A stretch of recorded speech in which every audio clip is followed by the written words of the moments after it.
but I see the button. Do you see where it says you are live? Okay. Saw it.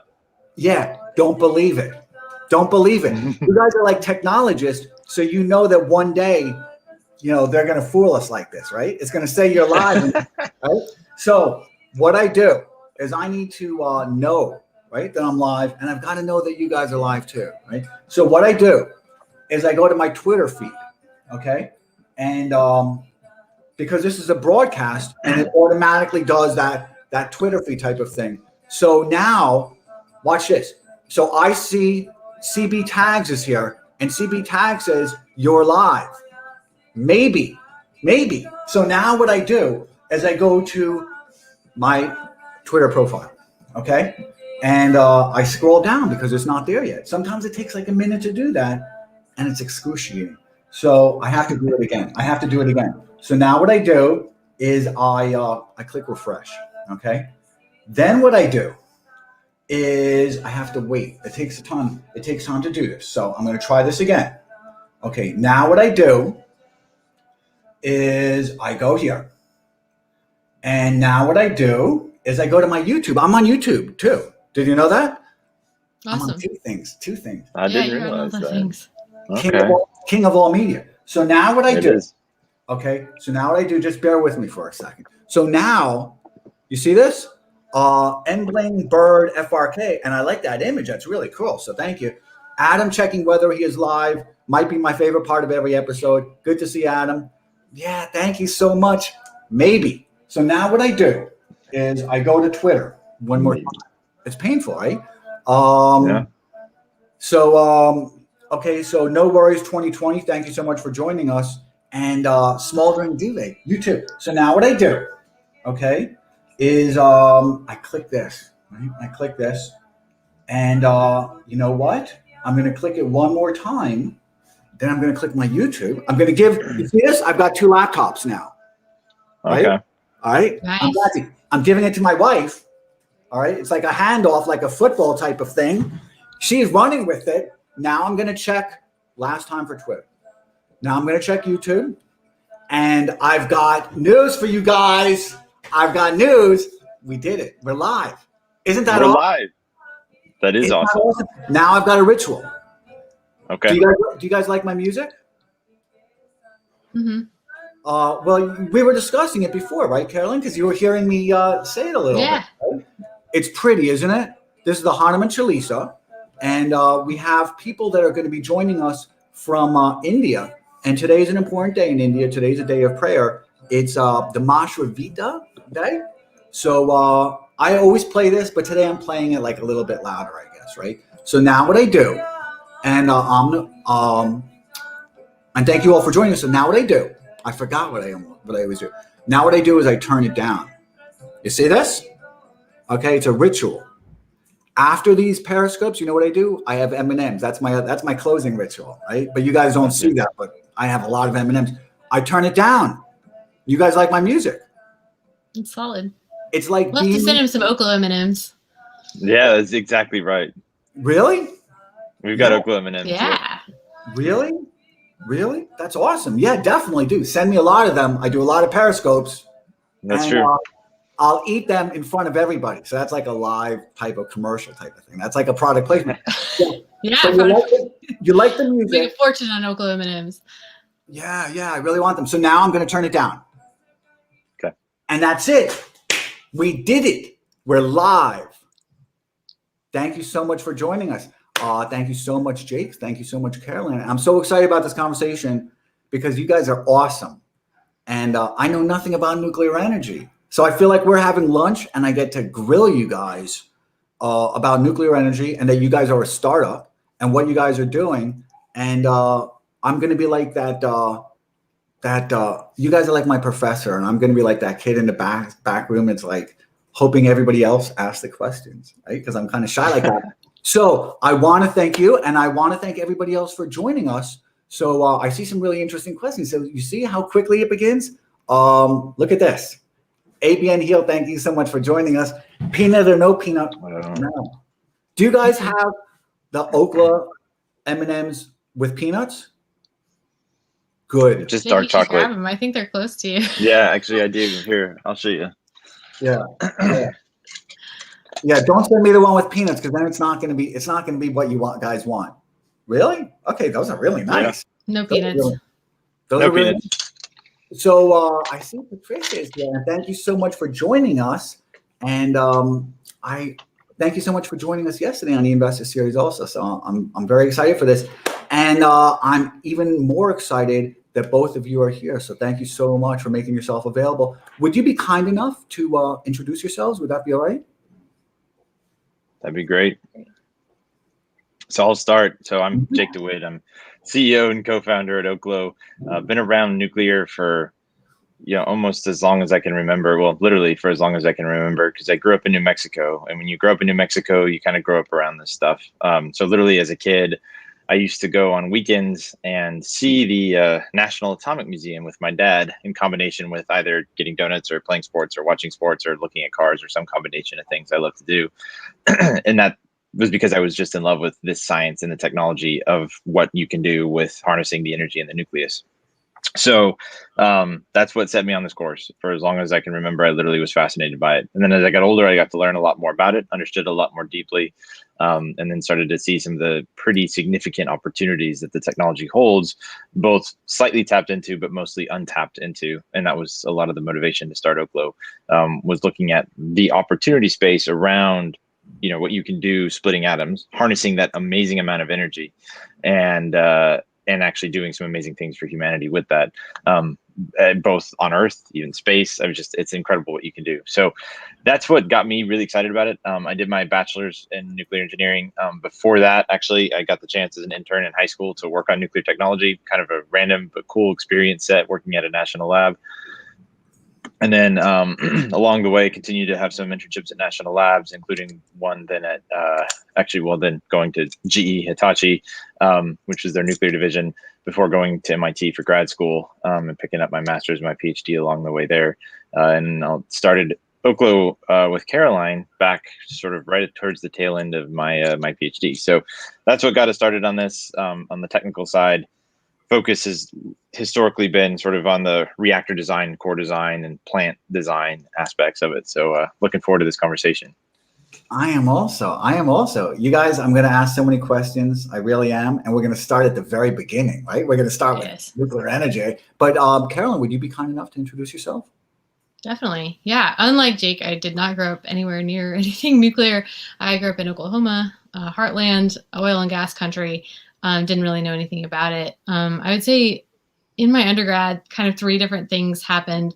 Well, one, I was studying mechanical engineering and economics. So I spent a lot of time on the race car team and solar car team and all these different kind of activities. Really enjoyed it. So I guess the three things would be, I got really interested in entrepreneurship, like starting things. I also started really caring a lot more about environmental things. Throughout college, I got exposed to a lot of different things that kind of changed that trajectory for me. And I also thought I really wanted to go to grad school because I had an internship at the Pentagon, basically, and they only hired people that had PhDs. And so I thought that was going to be a great use of my mechanical engineering and economics background. But what ended up happening was I thought I was going to go to grad school at Columbia and do mechanical. And then when I went there, it just didn't feel right. And honestly, mechanical, once you get to PhD level, it's not that same tangible hands-on kind of thing that I really, really loved. Like, it was more kind of materials related or kind of robotics or kind of electrical engineering, actually. And so I was like, this is not really what I fell in love with.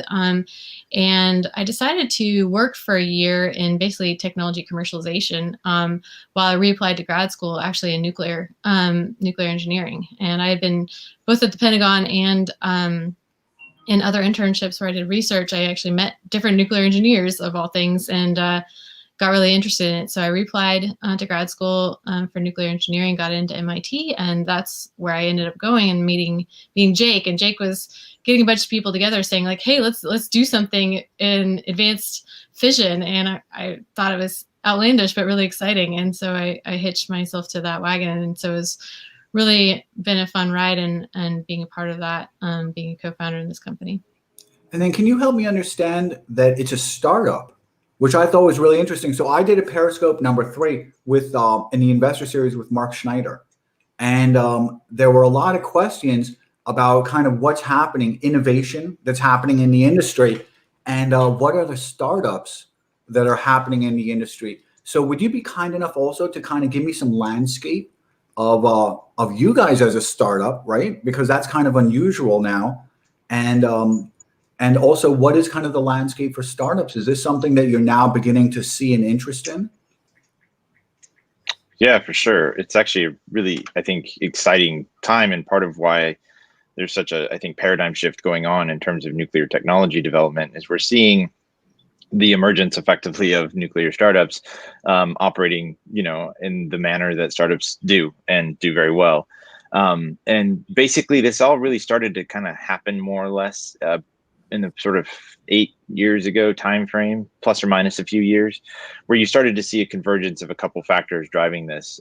But a lot of it was driven by kind of a combination of a lot of new folks coming into the industry who had been drawn in because of a lot of, frankly, academic incentives. The government recognized the need to pull in a lot more students to the nuclear industry and nuclear training back at the turn of the century. Sounds funny to say it like that, but they saw they had some weaknesses in terms of ensuring talent was going into that space. So they just put tons of scholarships and fellowships out, which ended up drawing a lot of, I think, fairly smart folks to the field. And then out of that, you saw them kind of start to come out of school, early career, either grad school or working for a little bit, seeing all of this huge amount of work that had been done historically in nuclear, but all of which had kind of stalled in the last 50 years or so, and seeing pretty cool opportunities to take that forward. And then combining that with also sort of the in parallel development of, frankly, really sophisticated modeling and simulation tools, combined with just the advances we've seen in software. You can kind of say the software is eating the nuclear industry. It's very true. It became cheaper than ever to design and develop nuclear reactors. And you also saw a draw from a lot of folks motivated to work on issues that directly address climate, and what is one of the most substantial ways any technology can. When you think about power sources that have had the most significant roles in deep decarbonization, nuclear is at the forefront of that. So you saw a lot of folks realizing, hey, this is going to be really important for reducing CO2 emissions. And then in parallel to that, you kind of had this emergence, I'd say, on the venture side of capital looking at hard tech investments in a manner that was amenable to really what's going on in the nuclear space. In other words, recognizing the capital needs and the timescales, and it kind of created this interesting fertile ground. And so there's been this swell of activity here. To be frank, there's maybe something on the order of 20 or so kind of companies in the space that range from ones that are maybe a little bigger, more established. They're not really startups necessarily per se anymore. They've been around for a little while. They haven't necessarily delivered a product, but they've been around for a bit, to some newer ones. We're kind of in that sort of, I'd say, in that middle ground, maybe a little bit more towards the latter stage. Interestingly, we started the companies 8 years ago last week. Obviously, this kind of thing has a long, ramp rate. That said, what we've found has been there's been sort of this, emergence of companies that see the opportunity in trying to take other technologies that, and I'll talk a little bit about this in just a second, to market that had been developed before. And let me just say, the reason I say it like that is, over the last really 70 years, dating back to the early 50s, well, honestly, it even goes to the late 40s, through, really the 60s, there's this golden age of doing tons of testing in terms of all sorts of different ways you can make nuclear reactors. And what I mean by that is today's reactors, right, use water as the coolant, and they use uranium dioxide, a ceramic fuel form, as the fuel. Well, there's a lot of other ways you can make a reactor work by putting nuclear fuel together in the right configurations and different materials, whether it be other ceramic materials like carbides or nitrides or metallic fuels. And then you can cool them with other things, including gases or liquid metals or salts. There's a bunch of ways you can do this. And all together, almost all of those combinations have actually been explored before. But what happened was that was during a time of surging R&D budgets, and all that technology, to some degree, got kind of pre-vetted. Some of it was very high performing, and it got advanced pretty far. And the technology we build on was one that was, for example, highlighted by a reactor that operated from 1964 to 1994, and showed that this worked really well.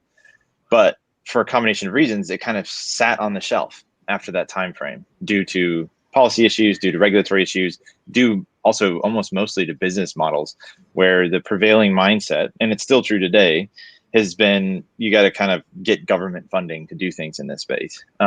And a lot of companies just wouldn't put capital into it. But with the emergence of kind of the startup side of things, there's this growth of saying, hey, you can do things more efficiently in terms of a capital perspective and in terms of a time perspective, operating like a startup, and take some of these technologies that were progressed to a pretty advanced state to market. So in other words, if you think about it in a football analogy, like it's kind of like coming in as a red zone specialty package and taking advantage of all the work the government had done for the previous 50 years, getting the ball inside the red zone. We get to come in and score. It's obviously makes it sound a little simpler, but that's kind of what's happened. I think is you have this confluence of a lot of technologies very ready, but a new sort of mindset and model coming forward.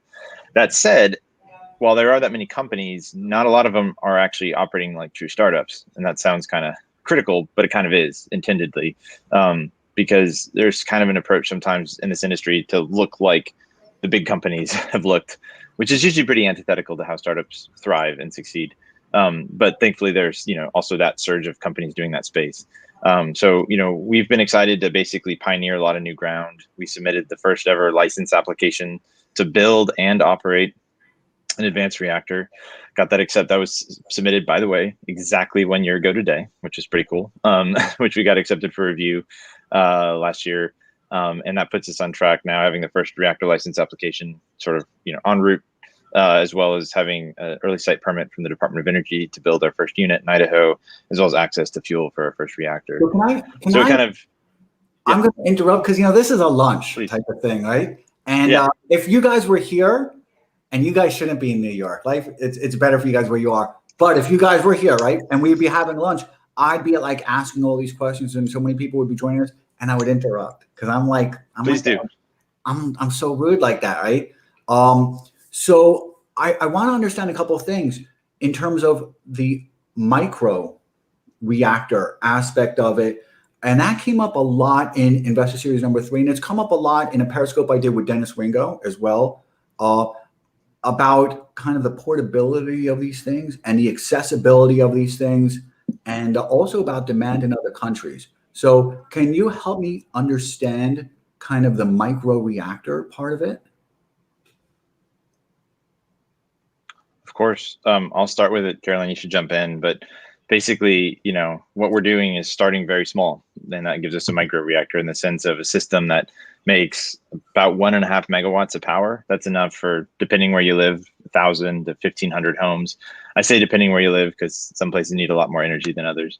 And a sealed up system operates for 20 years without needing to be refueled. And that enables you to be very flexibly located. So you can bring power to folks where they need it in an array of settings. So it's a pretty neat way to actually match both an ability to bring power in a more decentralized and distributed fashion that's also controllable in its output. It's a pretty powerful sort of setup for energy resiliency, but also energy access. Okay, and I got a lot of questions because yesterday, I know so little about nuclear, but yesterday I was like Googling you guys. I spent a lot of time Googling you guys. Yeah. And Google's really incredible, right? And it's also really not incredible. It's kind of like I'm undecided. But so yesterday, I understand that you got, I'm not sure what the terminology is, so tell me where I'm wrong, but like you guys got an allotment of uranium. Is that what it is? And that's important because it's not something that you can just buy on the open market. There has to be some type of procedural licensing regulations part of it. Yeah, exactly. We were awarded by a DOE, basically selected in this process to receive what's recovered material from actually the plant that Jake was just talking about, the research reactors of old. So they operated for decades, and they still had this fuel that was essentially going to be stored, as waste. And now it's being reprocessed, basically down blended to be low enriched, so that we'll use it as a low enriched fuel in our reactor. So it's pretty cool. That's actually the only kind of type of fuel available at all in the country. commercial, there's no real commercial source for it. So it's a big deal to get awarded that. And it's also really cool for us because we can literally say our very first plant will use recycled fuel. And that's important to us too, is showing, reuse and recycling of nuclear waste. And now energy. Who are you competing for? What other companies were you competing with for that allotment? Was it already established companies, or was there also other startups, and how did that kind of competition work? Yeah, I don't actually know who else applied for it, but at the same time, there's actually not many companies that are interested and capable to take recycled fuel. So actually, I don't know if the competition was super stiff because there were others, but we're one of very few that are very interested in solving that waste issue and really building our business model around believing that it can be a much cheaper and sustainable form of fuel to basically build up that kind of infrastructure ultimately. So I think we're pretty rare in that sense. But I'd say another thing, like we're also the only ones that got as far as non-light water reactors, which means all of the existing plants you see out there today are large light water reactors, about hundreds of megawatts to a gigawatt or so. And we're 1 megawatt, and we don't require water to cool, which is maybe an interesting thing today, also being the anniversary of what happened in Japan, the earthquake, and the focus on the Fukushima issues. So, we don't require water to cool, and I think that's a big deal. Anyway, so we're also the only non-light water reactor that has a site use permit to build and operate at the Idaho National Laboratory. So that was also awarded by DOE. Yeah, and I know it's going to come up later, and there's going to be it's going to get more technical later because I'm looking at some of the questions. But can I also understand kind of the demand in the U.S.? Because are these underserved communities that require energy, or is this kind of swapping out some old infrastructure for new? Yeah, it's a bit of both, but very much what we're doing here is this is our version of a Tesla Roadster. In other words, this what we're building is our first product that allows us also to scale forward. We did that because we wanted to be able to sort of productize, to make up a verb, if you will, reactor development, which isn't normally how it's been done. In other words, we can build a lot of the infrastructure that allows us, between design and licensing and all of that, to deploy and operate our first type of reactor, the Aurora. That also allows us to then much more readily do that for sort of our follow-on technologies that are also bigger and more diverse in terms of their market offerings. But very much what we see is this is replacing usually old generating infrastructure that's either burning diesel or fuel oil, and in some cases maybe burning coal or natural gas as well. And then it also in tandem with that is growing energy demand. So actually bringing into areas where energy demand is growing. Sometimes we think at the macroscopic level, energy demand growth in the US hasn't been going up very much, but on the more regional and local level, it is going up in some areas quite a bit. And especially as we look at increasing electrification of transportation and things like that, that's only going to drive a lot more need for effectively what we're offering, effectively what advanced nuclear technologies can bring to the table. So that's what we see doing. So it's a combination of, bringing in new in areas that don't really have it, as well as replacing old.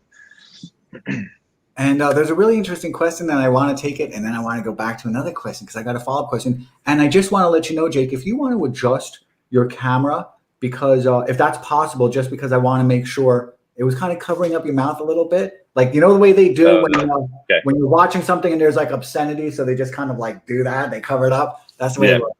Yeah. So, that's awesome. That's really good. Help me understand this, okay? So, Adam Icrod, thank you so much for joining us. Says atom. So it's atomicrod. Is that right? Says ask atomic rod.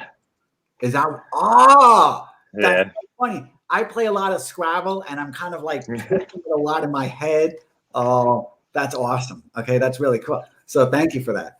So the question is, and thank you so much for joining us. And that's a very nice picture. It's very summary, right? And it's 60 degrees in New York City. So thank you. Ask Carolyn about the Oklo logo creation process. I don't know if I've talked about this on any documented thing yet. So thanks for the leading question, Rod. Yeah, there's a lot of symbolism actually in our logo. Oh man, where to start? There's kind of like 8 different things. Well, first of all, the like circle is kind of like an O, like Oklo. But also there's kind of different symbols, kind of ancient symbols for day and night, and that was like a circle with a line going up. Where's my hand? Circle with a line. So I'm talking about the. I see it. It's on the upper. There. It's on the upper that way. The upper that way. Okay, yeah. Right. Here. Yeah, so there's ancient symbols that were like day that had like a circle with a line going up, and then night, which is a circle with a line going down. So that's kind of symbolizing that kind of cutout at the top and a cutout at the bottom. So kind of like power, day and night. We're also inspired by native symbols for like the sun or like life energy. So you'll notice a bit of similarity to the Zia symbol, and also because Jake is from New Mexico, it has a kind of a birthplace there. And also the lines have certain significance. And so there's all this stuff. It's kind of, the lines were supposed to be kind of like heat pipes, but we're not always doing heat pipes. But yeah, the numbers of lines and so forth. And so, yeah. That's awesome. A lot of different symbolism there. In my companies in the past, when we wanted to brand, we spend millions of dollars on it. You know, that we went to like all these different shops, and then we spent a couple more $1 million to like Price Waterhouse, tell us how to roll it out and all these shops. That's awesome. You did. Mm-hmm. That's awesome. So there's some questions here. I want to go back to my questions, but there's a question here, and then I'll ask my question. So Patricia, thank you so much again for joining us. And says, interesting timing, Adam. The debate today in Germany is against nuclear energy because of Fukushima. Oh, yeah, and I think what we that's actually a question. I just didn't pose it as a question. I got you. Yeah. Yeah, I think it brings an interesting perspective into play, which is, and to be a little provocative on it, and Caroline can maybe say this a little bit more eloquently than I can, but what we've learned following Fukushima, and there's actually a really interesting article that came out, I don't know, a couple of days ago, about this very issue and looking at sort of the lessons learned actually to draw from Fukushima. And one of the big highlights of that was focusing on the fact that it's very clear nuclear plays an absolutely critical role if we have any hope at decarbonization. And Germany's push actually away from that, while they also claim and act like they care about driving forward clean energy, are at odds, right? They're at odds with each other. And in fact, their focus on shutting down nuclear has actually increased the emissions in their power sector in many ways. And that's, kind of, that just doesn't make sense if they're also trying to drive, clean energy adoption and generation. And I think the challenge that they faced in terms of, okay, well, the relative risks and benefits and challenges and what you need to look at with nuclear, when you see what happened with Fukushima, in many ways, obviously new technologies, advanced technologies can obviate those challenges. But also, at the same time, we've learned what are the long-term implications of what happened there. And we found that was a pretty catastrophic event, but we've also found that, people were able to leave. And if anything, the sort of mad rush and evacuation, that was more harmful than any of the radiation that came out from the plant. And combining that with the devastation that the actual earthquake and tsunami caused, which was actually the human tragedy situation there, it kind of, puts in perspective what the actual, I'd say sort of challenges and trade-offs are of trying to shut down a clean energy source that by metric is the safest form of energy we have. Sort of because we have concern over the catastrophic events that can happen. And as we've learned more from these catastrophic events, again, to sound a little crass, they're not quite as catastrophic as people often sort of hear or make them out to be, especially when you think about how the media covered it, which sort of left this open-ended doomsday scenario that was never tied up because it wasn't a doomsday scenario. Anyway, Caroline can probably add a little bit better color to that, but I think it's an interesting challenge to say, hey, if you want to shut your nuclear down, then you can go do that and embrace dirtier energy. But then what are the long-term health effects of that, right? And that's very clearly documented as well. In Germany, where I used to have a large business, and then Germany is very, their regulatory regime and their taxing regime is very hostile. America hasn't seen that type of regime here yet. I don't know what happens next. But while I was there was measurements that were just beginning about, and I'm going to mess it up, right? But about like the amount of pollution that was going into the air. And it was getting to be third world level pollution because of the switch in fuels. Yeah, yeah, I think that's the biggest catastrophe. I think that's why we're seeing this shift toward being very, we're seeing, Jake and I were just talking about last night. It feels almost unreal, but it's so great to see a huge shift, and mostly I think younger generations that didn't grow up under 3 Mile Island or Chernobyl or don't remember that. I think that's a big part of it, but I think part of it is too, like, we see climate as an imperative. And yeah, there's maybe shades of gray to everything, or goods and bads, but largely, nuclear still provides a majority of the clean power, emission-free power in the United States. And if we want to move quickly toward clean air or, less carbon, it's kind of got to be the ticket. So we need to figure that out. And I think part of why we're so motivated to do something really new here is you can use fission in a totally new way to address all these problems while still keeping online the existing plants that are so crucial to making sure we don't make huge step changes toward more pollution like you're talking about. And there's a lot of questions here, but I've got a question that's a follow-up to Tracy's question is, do you see Germany and the EU that's had a lot of difficulties, and I'm pretty familiar with it because I've done the forensics on it for my own businesses, but do you see them as kind of a leading indicator, both in their hostility towards nuclear from the regulatory perspective, and also kind of from the marketing of it and people's kind of ambivalence? So isn't that a leading indicator for what we can expect here?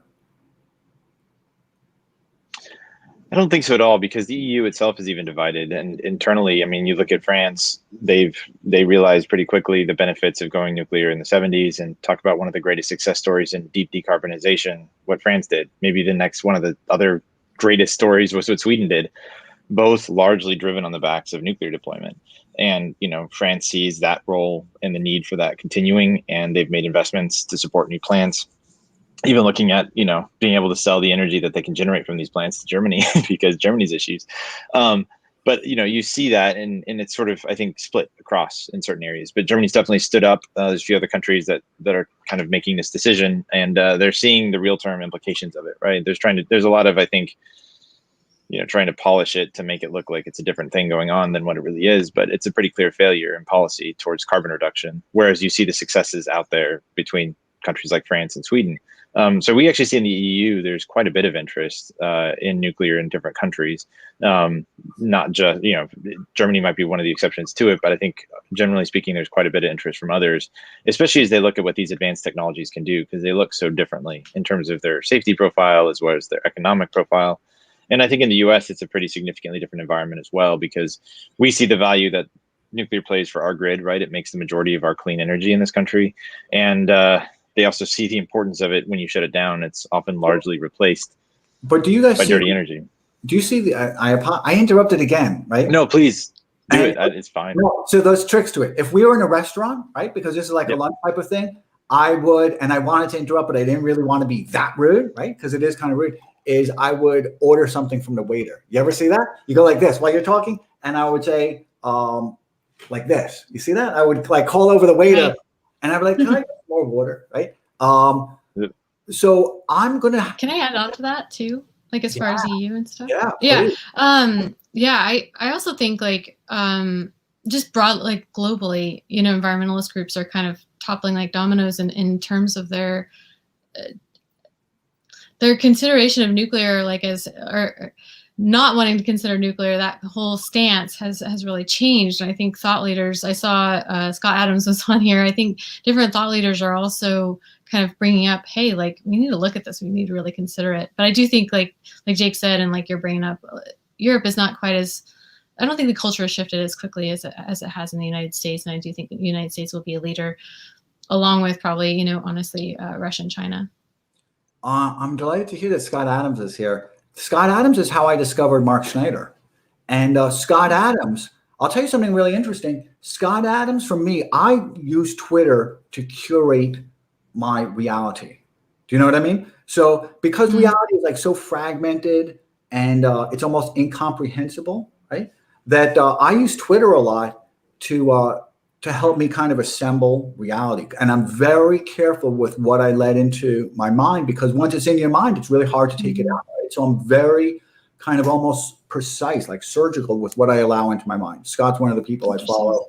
Scott actually reminds me of the reason I invested in Slack. Did you know that? I invested in Slack because I was with the founder of Namely, and I had my company was Trinet, right? We're a big publicly traded company, and I had just retired and cashed out of it. And Namely, Matt from Namely said, Adam, Slack.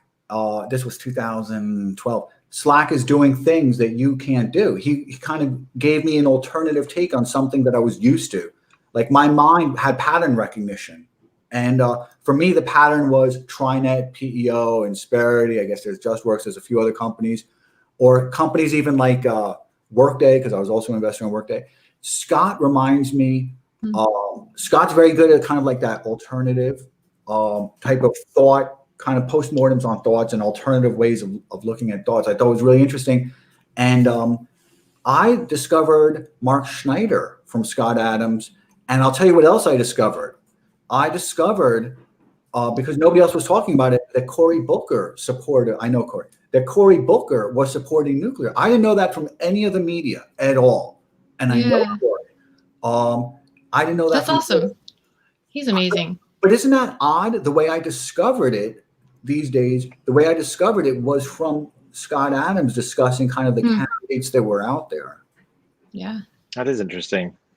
Yeah, and actually that's a perfect example of the bipartisan support you're seeing, right? Like it used to be a partisan issue for sort of between the 70s and really the early 2010s, and it's really shifted. And you see significant leadership from both members of the House and of the Senate on the left and the right working together. In fact, it's one of the only, supporting nuclear technology and through legislative, efforts is really one of the probably stronger, if not strongest, bipartisan areas of traction that there is. I should say bipartisan areas of cooperation that there is. You've had bills passed in the recent years where, there was either by voice vote or there was very few dissenting votes on the number, less than 10 or so in the Senate. It was a very positive environment because folks recognize the importance of it from the environmental side, as well as from the energy kind of security and economic side. Thank you very much for that. And there's another question, right? So Robert Duran, thank you so much for joining us. Robert Duran was the one who told me about my mic. I had to get a mic, and he told me which one. He told me how to turn the knob. So thank you so much for joining us. Who served on ships and nuclear. Help me understand this question. So nuclear missile subs to aircraft carrier. It's a wonderful fuel, but PWRs don't scale. Wonderful fuel, but PWRs don't scale. What does that mean?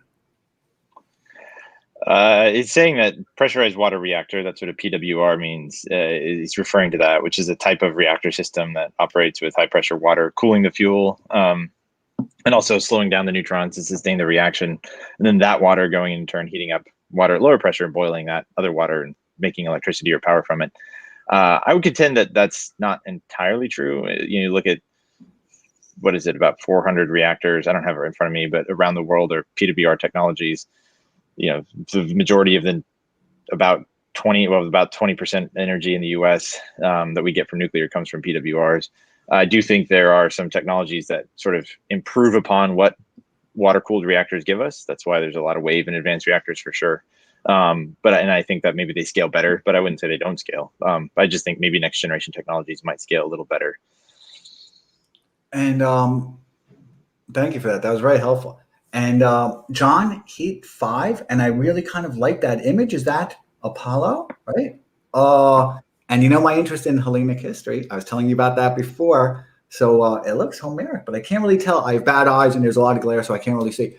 John Heat, thank you so much for being here. John Heat 5 says thorium reactor. So could you help me understand kind of the difference? Because I hear so much about thorium reactors, and I've only recently, particularly from my friends in India and my friends in Nigeria, heard about kind of what you guys are doing, which are these little micro portable, you can kind of get them built really quickly because they're the size of a small house type of thing. So can you help me understand the differences with these things? Yeah, I'll start with the thorium side. Carolyn can take it with the micro side. The thing with thorium is we think about the heavy elements that we're blessed with in the universe we live in. I say blessed with because there's tremendous amounts of energy content in these materials. Uranium and thorium are the two naturally occurring heavy elements that we can use actually to produce energy by fission. most types of reactors, almost any type of reactor can use either one. But a key thing is thorium is not directly usable. Uranium is directly usable only in a couple types of reactors, but still better to be slightly enriched. And because the two isotopes that occur with uranium naturally, one of them's a much better fuel than the other. Whereas thorium, you need to actually kind of bake it. You need to sort of cure it or soak it, if you will, in neutrons to turn into a usable fuel. It's kind of like, and this isn't meant to sound pejorative, but it's kind of like a wet wood into a fire. So if you put it in the fire and have enough time to sort of make sure it dries out, it'll burn great. It's great fuel, but you need to do that. The cool thing though is, like I said, most all reactors can actually use it, including fast reactors. Sometimes people think of thorium reactors only working with one type of reactor type. That's really not true. You can use a number of different reactor types and tap into the energy. Cool thing about thorium is it's more abundant than uranium. And I fully think that over the course of, humankind's trajectory over the next 1,000 years, you're going to see a pretty significant contribution of energy from thorium just because it's so readily abundant. And it can be usable like that. But yeah, at the end of the day, that's one of the cool things. It's one of the fuels, and pretty much all advanced reactors can use both fuels. You just have to change how you design, when you put the fuel in and where you put it in the reactor before it becomes really useful. And Atomic Rod has another comment. And before, and thank you for that. And before I announce it, let me say that when I saw their comment coming up, because there's a lot of comments here, because I play so much Scrabble, my wife and I play so much Scrabble, and I've got to give her room in the desk right now. But because we play so much Scrabble, look at that. I was anagramming that a million different times. I was looking at all the different 7-letter, 8-letter, Atomic Rod. That's Atomic Rod. Yeah.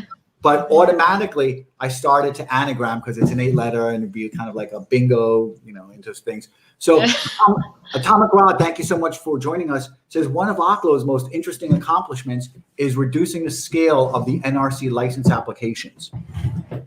Sorry. No. So could you respond to that again? Yeah. Atomic Rod says one of Oklo's most amazing accomplishments is reducing the scale of the NRC. Is that the Nuclear Regulatory Commission's license application? Yeah. We're really proud of that. And I think it was important, but also just kind of essential because they're, in essence, all of the regulations that exist were built around the idea of using these large light water reactors that are different in essentially every way. They might be 100 times our size, using a different type of fuel, requiring large amounts of water to cool, using a different energy spectrum of neutrons for the nerds out there. So, we really had to rethink how do we make an application into them while addressing all of the currently standing regulations, but in a different way. So we couldn't use the same structure that the NRC basically puts out. Like they like to see your application look like this and have this section, and this section will talk about how you do all your water chemistry. And it's like, well, we don't have water chemistry. So instead of trying to just scratch out every part that doesn't apply, we just said, let's build it directly from the regulations and show directly how we are meeting each of the regulations, or if we have to take exemptions because they are light water reactor specific or something like that. We had to work with the NRC staff for a number of years to really come up with that final structure. We piloted it in 2018 and then submitted our application, like Jake said, last year. So it's about 10 times shorter than the last basically DC application. And the interesting thing is we went straight to the combined license application, which means they're evaluating our design and capabilities to operate and construct all at the same time. And it's a 3-year process. So we're really trying to, show how we can do this a lot faster because, again, a lot of people say, well, nuclear is cool, but it takes like a decade and billions of dollars. And I think that's part of our mission, is to show that doesn't have to be the case. And I appreciate that. There's a lot of questions about kind of the regulatory part of it with the former administration, right? And the current political administrations and the former ones. And I see Scott is here. I didn't see that because there's so many, and I'm so appreciative of Scott being here. So thank you so much. Scott Adams says, talk about the necessity of having a domestic nuclear program to train people for space dominance. Yeah, it's a fun question because the reasons that nuclear is so great, right, is because when you tap into the energy of the nucleus, you literally are going into something millions of times more energy dense than when you're dealing with chemical reactions in the electron cloud, right? So diving a little deep on that, when you split an atom, you release on average about 50 million times more energy than when you oxidize or combust like a molecule, a hydrocarbon, for example. That's a huge differential. So to kind of tie this into why we're going to talk about space on this, like that 50 million times larger number is a hard thing for a lot of, for people really to understand. To give an idea of what that means, the average speed at which a person can run is about 50 million times slower than the speed of light. So it's like as if for people, the transformative scale of being able to tap into the nucleus in terms of what we can do for energy is like from a transportation side, if we were to sort of evolve from hunter-gatherer society immediately to having starships that could travel at the speed of light, right? I mean, it's skipping horses and bicycles and cars and trains and planes, all of that. In a way, that's a huge jump, and that's part of, I think, some of the challenges people have had with nuclear, understanding that concept. But because it's so incredibly energy dense, and because it operates, it doesn't need air, it doesn't need lots of fuel, it's a great source for space energy. And when you talk about anything that deals with long duration space missions, anything that deals with significant energy demands anywhere in space, nuclear is going to be the backbone of your energy supply, because it's going to make power all the time. It's going to make it in the deep, dark depths of space away from the sun. And it's going to make it in places like the moon, for example, where you might have a 14-day lunar day and a 14-day lunar night, 14 Earth day, that is. And so as a result, nuclear is great for that. And so, yeah, having the ability to be able to develop, design, produce these reactors, operate them, is critical for everything we want to do in space. And if we want to actually have a significant presence that's resilient in space and all the infrastructure needed to do that, nuclear is going to be a key element to that. So a big piece of getting there is really having the sort of industry functioning in a manner that's competitive and cost competitive and sees what the broad opportunities are here, both from the government side, but also the commercial side.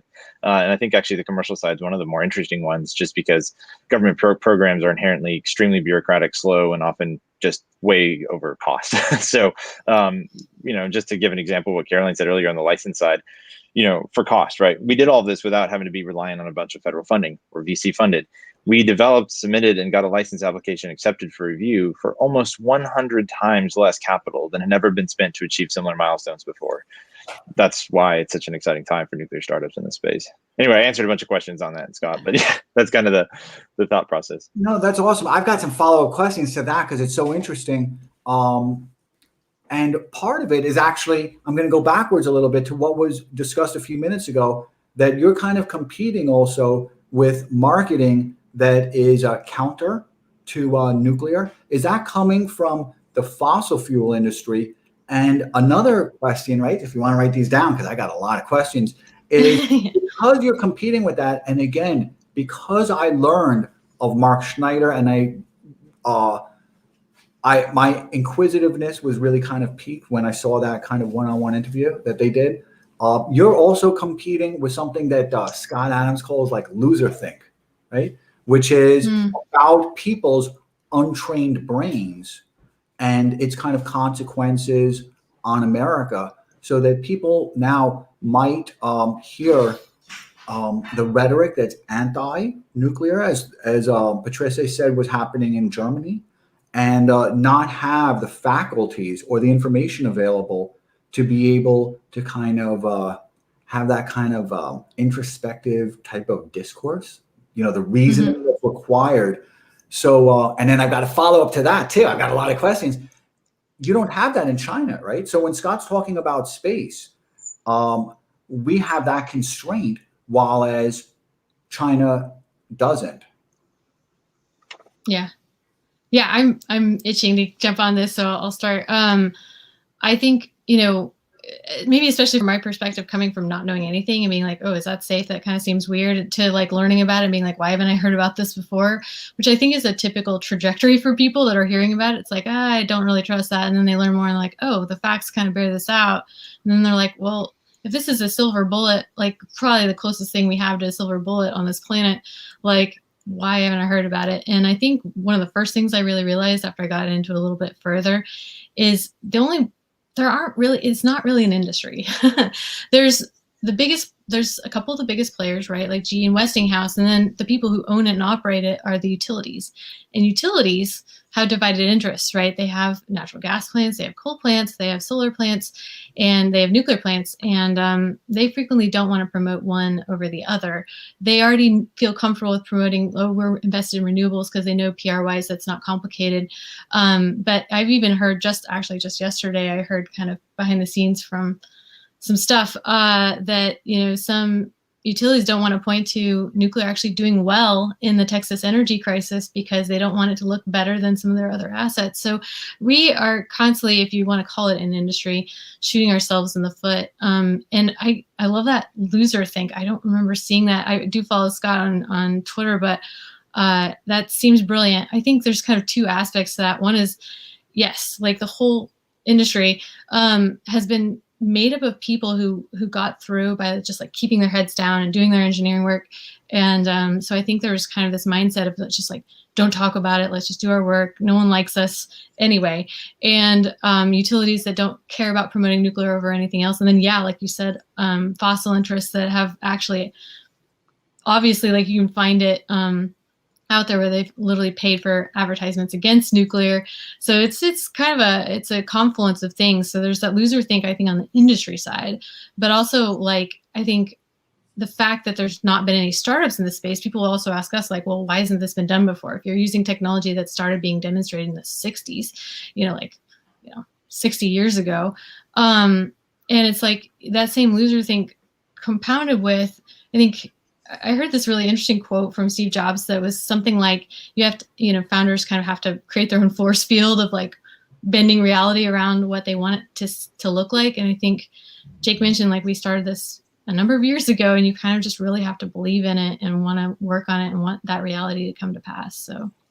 And then part 3, you forgot part 3, right? Oh, shoot. I'm very big on Space Force. I think Dennis Wingo is kind of lurking, and I know some other people. Man _integrated, who's Ross, right? Ross Kennedy is awesome.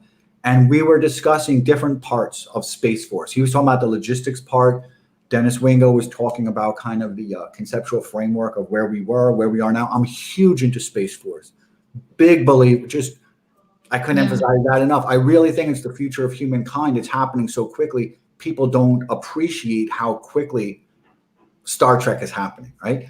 But so China doesn't have that same constraint, and they also don't have that same type of diffusion of loser think, right? So when you go there, I'm not allowed in China anymore, right? I have a family office and we're not allowed there.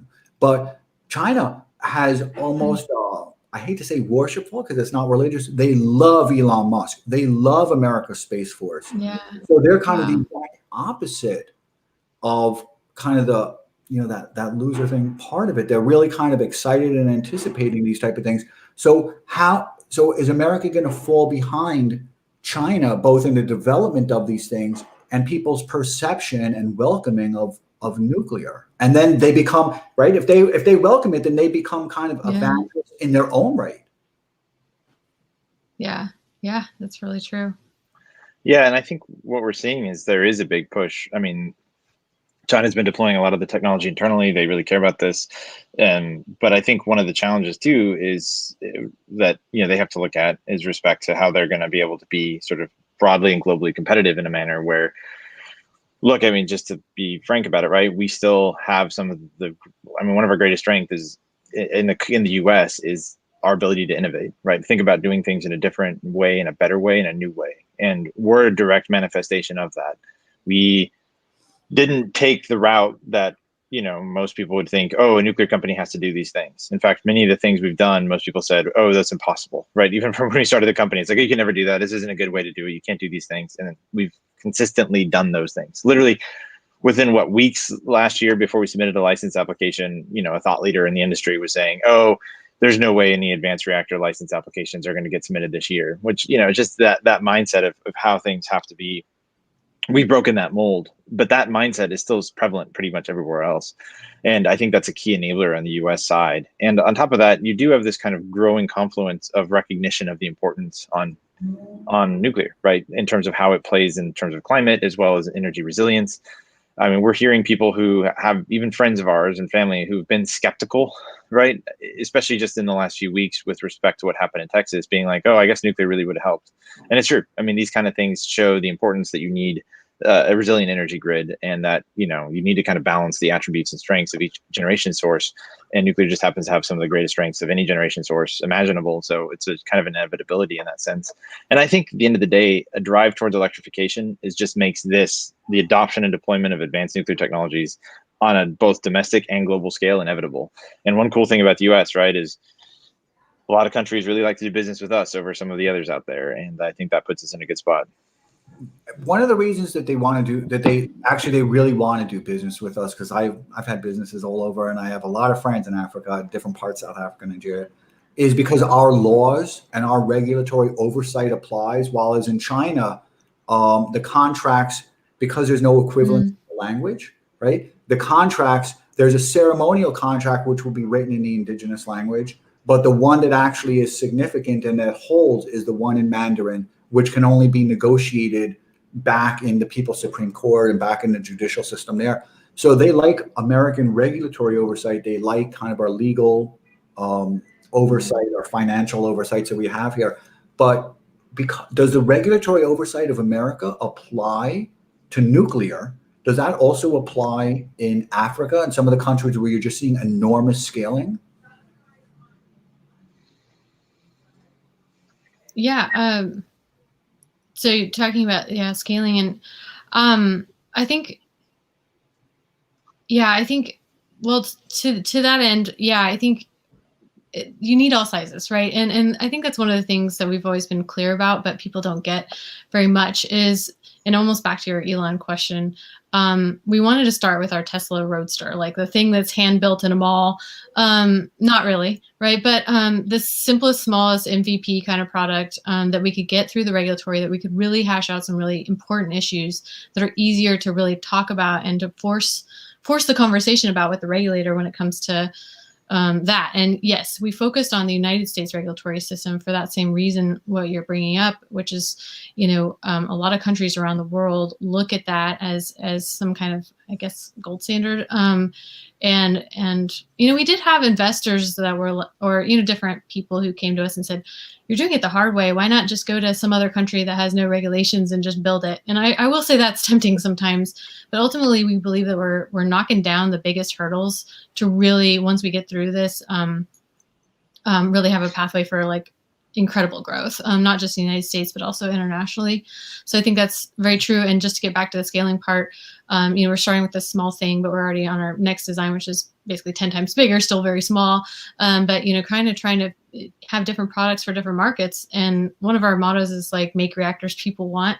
And the idea is like, we're not just in it to have a technology zealotry toward, we only like this type or this type or that type. It's like, hey, what works best for these people who really need clean, reliable power, affordable power now? And so that's kind of our mantra. And so we're going to move on, and I really appreciate that. And I want us to be competitive in Africa, because I've seen kind of the development that's going on there. I did something with Valina about the bifurcation of the world between us and China, and the real competition that's going on in terms of allies and trade partners and kind of development. And I know we're in a race, with in Africa. And do you feel we're failing? There's a really interesting question from Mr. Y Singapore, but before, I've got to ask you a question that hurts me a little bit. Do you think we're failing in our competition, particularly in developing countries? Yeah, I'll start. Sorry, Jake, and you should follow up. But I was in a conference in Russia, in Sochi, a couple of years ago. And it was, a lot of it is PR, and I know a lot of it's just kind of for show. But I will say, just being there at that conference, one after the other, people, they had kind of like this main area around the kind of tables, the expo. And in the middle there, they were constantly like, maybe each half hour or hour announcing some other MOU with some other different country. And so it was a show of force, but I feel like, we just don't see that in the United States. And I know it's going to be different, and it's good that it's different. It's not the job of I don't want a nationalized system. And I think we've shown how effective you can be not like that. But at the same time, that's going on. And I think the United States is absolutely hamstringing ourselves when it comes to exports. If I wanted to do an export, there's a number of agreements you have to do and a number of different agencies you have to go through. And when I last talked to the IAEA, they said, we want you to start talking to us 10 years before you want to build something somewhere else. So I'm hoping that's not literal, and we'll push on them just like we pushed on the United States regulator, but it's the way we've set it up and the way we treat non-proliferation. And That's it's incredible. it's a red herring. It's a straw man, but yeah, it's a challenge. Sorry, So Jake. yeah, and it's kind of sad, right? I'm going to block it out right now, but I always listen to these things again, right? And when I do, I'm going to get a little bit sad about it, which is kind of frustrating. But we're catching up, though. Well, here, let me tell you though. Here's the positive thing, right? They want what we're doing. Our problem is we put ourselves in our own way. We, meaning the United States, does, right? Like Caroline was saying. I mean, if we get those things out of the way in terms of recognizing, I got it. We got a lot of questions here. Don't try and cheer me up. We got a lot of questions we're going to rip through. So, Mr. White, thank you so much for joining us. Says, has Peter Thiel influenced your thinking, and what lessons have you learned from him? Yeah, I mean, naturally he does. I mean, I think there's a lot of interesting aspects that are driven by how he thinks about startups and how, not just startups, but how you build businesses, really what it is, right? And how you think about the different things in terms of original thought, and not just, sometimes I think people think, oh, it's contrarian thinking. It's just original thinking. And sometimes that might feel contrary, but it's original thinking. And, I think there's a couple of areas that are really important in terms of how we think about building a sort of a company and a product, and focusing on the right ways to drive both sort of user, something that meets and fits what users want, while also trying to operate in a space and in a model that it's kind of non-competitive, right? In the sense of, if you just kind of distill it out from his 0 to 1 book, there's kind of a clear mentality about, look, there's a lot of stuff going on in the nuclear space, but the holistic place in terms of how we're approaching technology development, financing, sales, the actual business model in terms of how we generate revenue, all very different. There's nothing like what we're doing. And a lot of that sort of ability to think, and I think will sort of support to think boldly and innovatively and originally, comes from sort of what he's encouraged to do, right? In other words, just because it hasn't been done before doesn't mean you should really doubt yourself. And I think that's a really easy thing for people to do, because if you're doing something so different than what everything else that's similar to what you've done, sometimes you can feel, wow, am I out on a branch? Am I really wrong? But you're not, right? You have to test it. You have to learn from it. I appreciate that. Thank you so much. And Dennis Wingo, thank you so much for being here. And I guess from understanding your different roles within the company, I should say I think this is Carolyn, because I understand kind of the way you've divided up this. So Dennis Wingo, thank you so much for joining us. Says regarding the app, I'm having difficulty even saying that, right? Isn't that crazy? I have difficulty saying that. Regarding the applicability of NRC regulations, what testing are you doing to justify your exemptions? Yeah, I'll start, because it is kind of actually a regulatory nuance. A lot of we don't actually have that many exemptions.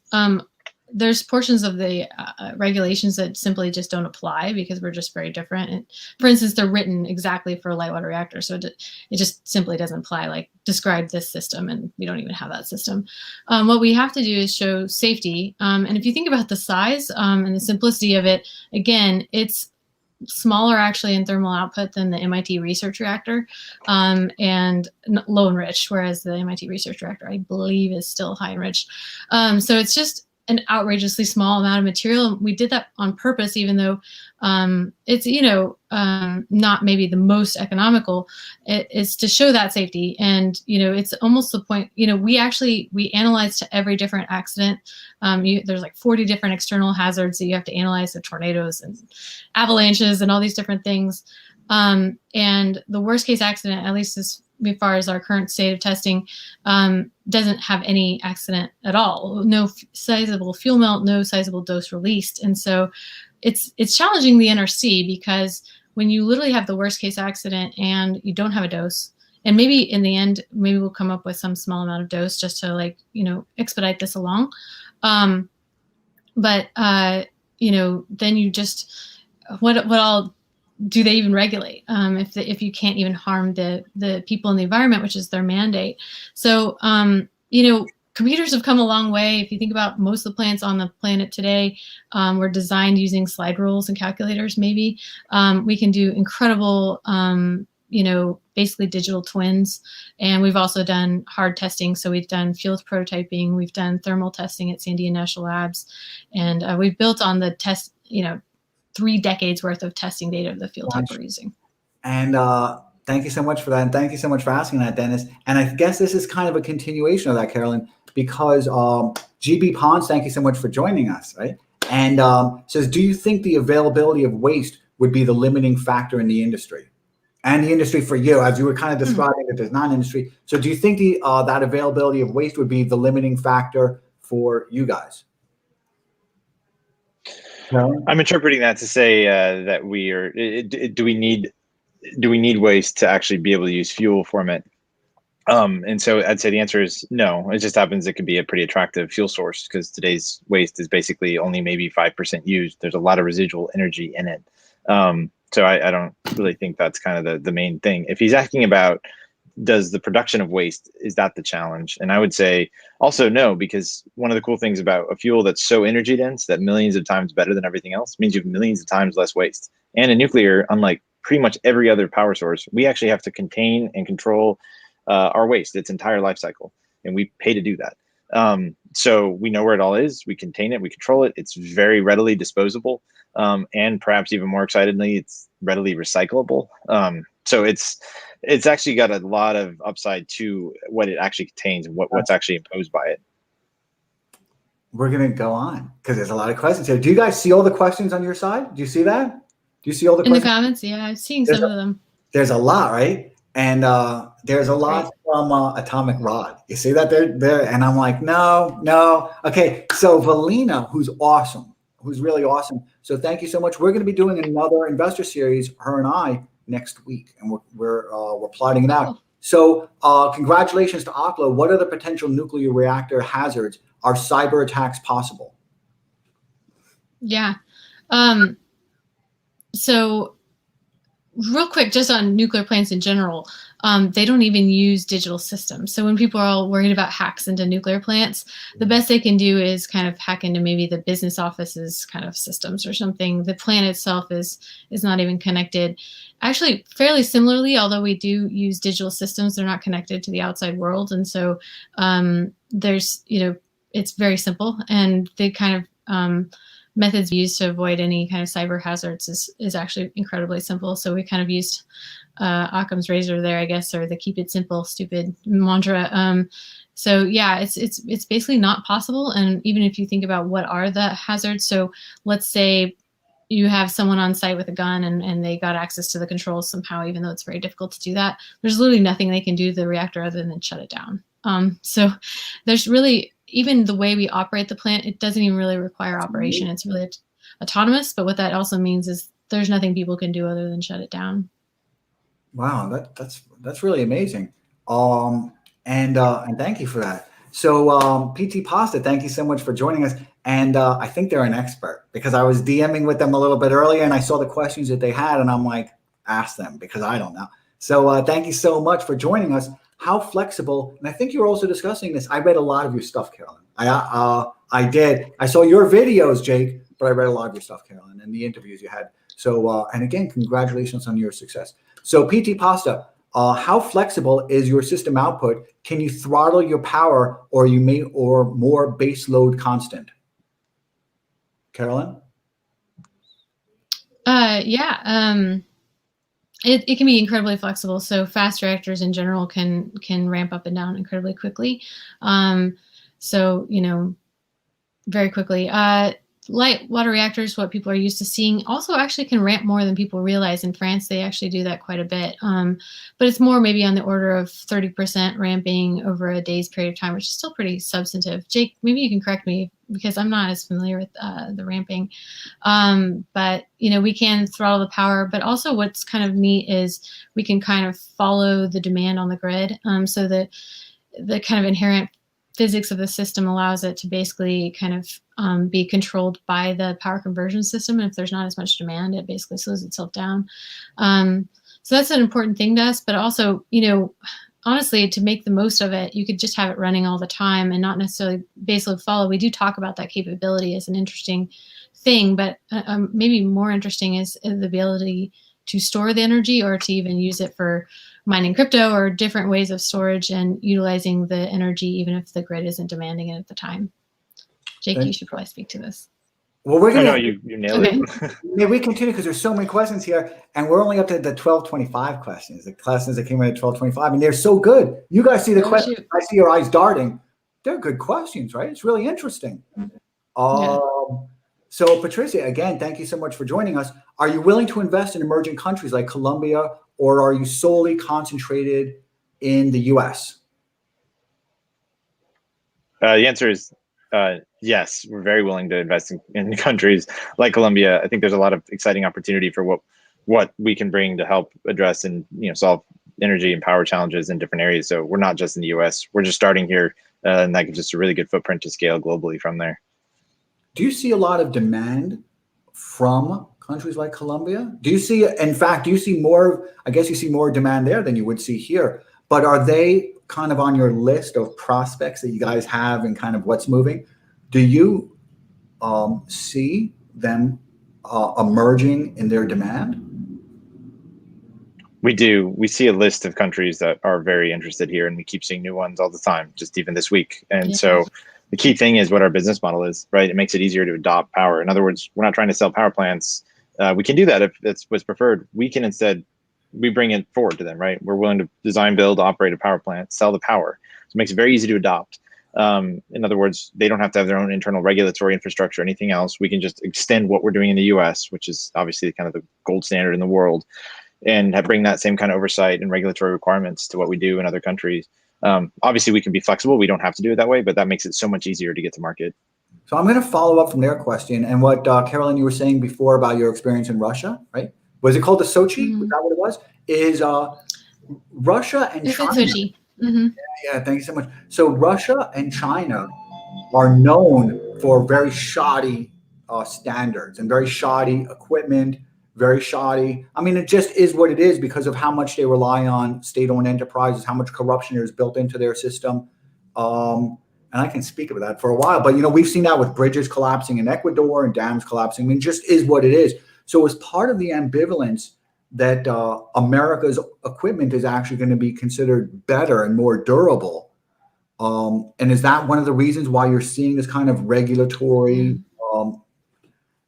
discussion where it's kind of so extraordinary?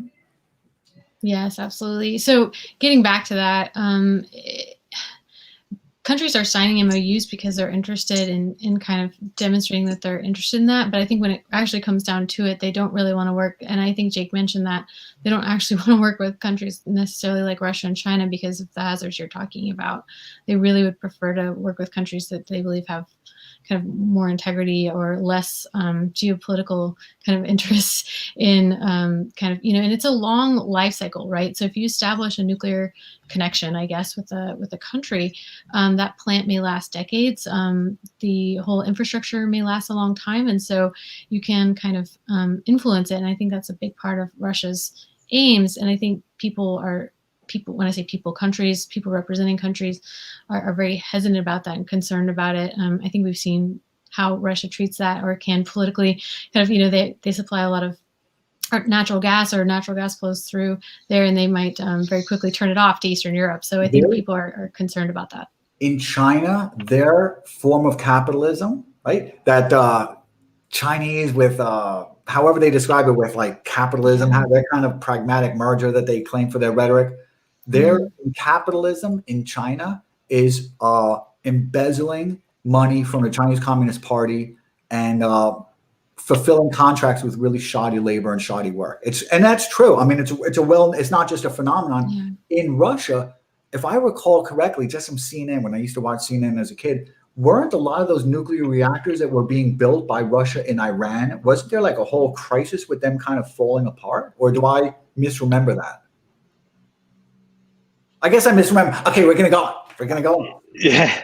I don't remember the situation exactly on that, but I know there were some different difficulties and concerns about, okay, what are they building? Why are they building? What does it look like? What's the end goals? I know there's some challenges with that, but I don't Yeah, I'd say that I don't have deep familiarity with. But right now they have their modern technology they're building all over. They offer a business model that's competitive, so we can obviously compete there. So Rising Serpent, and let me just get their question up. Oh, it is up. Okay, so that's great. I didn't know if I clicked the button. And again, thank you so much for joining us. And Om Namah Shivaya. So thank you very much. And I'm going through some of the questions right now. So does there exist a cognated nuclear to be expedited for regulatory review, the same as we see in pharmaceuticals? No, in short, what we've done, I think, is maybe the closest thing, which is we work with the regulators to have a much more streamlined application. There's discussion of making a new, what's called a rulemaking, to create new regulations for these advanced reactor types. But right now it's facing a lot of challenges because, as you can imagine, without really any experience in having built and operated these, the current regulations were written after a number of plants have been built and operated, and there was some experience learning about it. There's some real challenges, and you can imagine some of the same players that we were talking about earlier want to, utilize influence or kind of get their focus in there. So it is challenging. But yeah, I think what we're doing is laying a path, and the cool thing is others can follow in that. There's no reason why they can't. I'll say one other thing is the FDA is maybe 50%, I believe, funded by the federal government, and currently the Nuclear Regulatory Commission is 100% funded by industry fees. Oh, that was very helpful. So thank you very much. Very helpful. And that also creates the opportunity for a lot of corruption, I guess, too. And so I see the emissary is here, and thank you so much, because the emissary is joining us from India. So I want to, again, thank you so much for joining us on this day of Maha Shivatra. So again, Maha Shivatra. I speak a lot of languages, and that's awesome. I speak them all. I speak Hindi pretty well, but I speak them all poorly. So like earlier, before this began, you were listening to me in the Hanuman Chalisa, right? My wife is perfect with pronunciation. I can read, I'm fluent, but my pronunciation's horrible. Isn't that bad? So again, I want to thank you so much for joining us, and Om Namah Shivaya to you as well. So the emissary company, thank you so much for joining us, says, is there any potential for small-scale nuclear powered devices, cars, appliances? It's a fun one. On paper, there's some ways you could do it, but in practice, the cost, the challenges of sort of getting the mass to what you need it to be, it makes it pretty hard to do. What's much better is having larger reactors making electricity and then using electric cars. So in other words, that makes a car nuclear powered by extension. But otherwise, the mass is a little bit harder thing to deal with. Now for trains, you could kind of see that can actually kind of work, but much smaller than that, it just starts to get pretty complex. Reactors that are moving, it's unless they're underwater or in space, it can be a little. Well, even in both those cases, mass is just a big challenge you have to engineer around. What languages, Adam? I like languages. I live part-time in India. I've got 3 startups in India. One of them was just acquired, although I can't say anything yet. One of them was just acquired by a megacorp in an industry that I like a lot. So hopefully I'll be returning to Bengaluru very soon. I started the Investor Series because I was trapped in America, and I'm very bullish on America. So I wanted people in July to remember to invest and not worry about presidential elections. You got to invest. So and so far so good, right? We're up a lot of money. Yeah. And you guys are into Bitcoin, because I've seen you. So you guys are even up more. You guys are outperforming me, I think now. You might be. So congratulations on that. So I speak Mandarin, and I speak kind of some cultural dialectical things because I've traveled throughout as well. And Hindi, and the same is true. So I've traveled around as well a lot, and hopefully I'll be able to return there. And Nancy and I might retire there. We don't really know yet. But we're there for it frequently. We were going to retire to San Diego, and now there's no way. I'm not going to go to San Diego. Are you kidding me? No way. They'll burn down my house. So, so Janan Glasgow, thank you so much for joining us. Says, what key innovation in nuclear will press this technology into more commercial impact? Which also reminds me, goes back to kind of the comment and are thinking on the loser thing from Scott Adams, right? So is there kind of a chasm? So Janine Glasgow says, what key innovation in nuclear will press this technology into more commercial impact? Yeah. I'd say, first of all, if there's any innovation, it's not actually in the technology, like not in the nuclear. And so we hear that a lot. It's like, well, if this works, or, well, when you prove this, and it's like, no, literally, like, this was done decades ago in many different forms. Like, you'd be amazed at all the things that the national labs actually built and did back in the day, when they could just go out and build stuff and go out and burn stuff or test stuff or build things. So we can build on that now. We know it works, but all the things that have made it too challenging to implement commercially is escalating and kind of ridiculous forms of regulation, as well as just kind of the business model, and outdated industry, and kind of miseducated public about how it actually works and how it can work in the future. So a lot of people don't know that there's a way to deal with waste and to actually recycle it. A lot of people don't know the actual safety characteristics and so forth. Like an actual, occupational safety is safer than a bank. So it's just interesting. And of course you can look worldwide, and there's things, to be careful about, and we're careful about. It's in our interest to make sure that everything's very safe and very reliable. But yeah, I think there's all these artificial constraints that have made it just not be commercially viable for a long time. And is there also kind of a scarcity of the skills that are required in the job market? If you guys were to scale, you guys actually have now both the intellectual capital and the physical capital, the industry specialists, artisans almost, right? Because that's what they are, right? Do you have that availability, that reservoir of human capital? Yeah, I'll say, I'll just kind of can add a little color, I think, in a better way, but just to answer your question, yes and no. What we're really excited about is we're able to be attracting really great engineers from outside of the normal nuclear space, and that's where we need to grow. We actually are hiring aggressively, but kind of not nuclear engineers. We have enough, we don't need more. At the end of the day, most of this is about mechanical engineering, electrical engineering. That said, so there are some challenges in terms of that, but I think the biggest thing is just getting folks who come aboard to understand kind of you can do these things in very different and innovative ways. And I say it's a challenge. It's not a monumental challenge. It's just part of the process. And I think what we found is it lets people really kind of free their minds to say, hey, we can do all these amazing things. We don't have to make it look like the way it's been done before. And so, hiring is always a slow process because you do it very intentionally. But thankfully there's so many people who really want to work on things that make such a big difference. It helps us. It helps us a lot find great people. I appreciate that. I see a question. It said hard to attract young people into the business, and I'll just say our team is very young. People would probably criticize that. Compared to Silicon Valley, I always say I'm old for Silicon Valley, but young for nuclear. So we're in this happy medium, I suppose. But there's a lot of young people interested in nuclear engineering coming from all different fields. So it's been amazing to see. And honestly, there's like almost not enough jobs for them. But like Jake said, it's challenging for us to find people that aren't already jaded by this kind of crappy industry. I appreciate that so much. And we're going to go on to the next question. So I fixed. Isn't that cool? I like they did that. That's pretty funny. And I'm not sure what that picture is, right? It's kind of a cool picture. I'd like to know what that is. I feel like I'm in a museum sometimes when I see the images that people have chosen. So UCI Fix says, capacity question. Are these for single family home supply or sufficient to supply a street? Yeah, the small ones are sufficient for a city block, or suburban block, I should say. And then bigger ones can get all the way up to city size, obviously. Okay, thank you so much for that.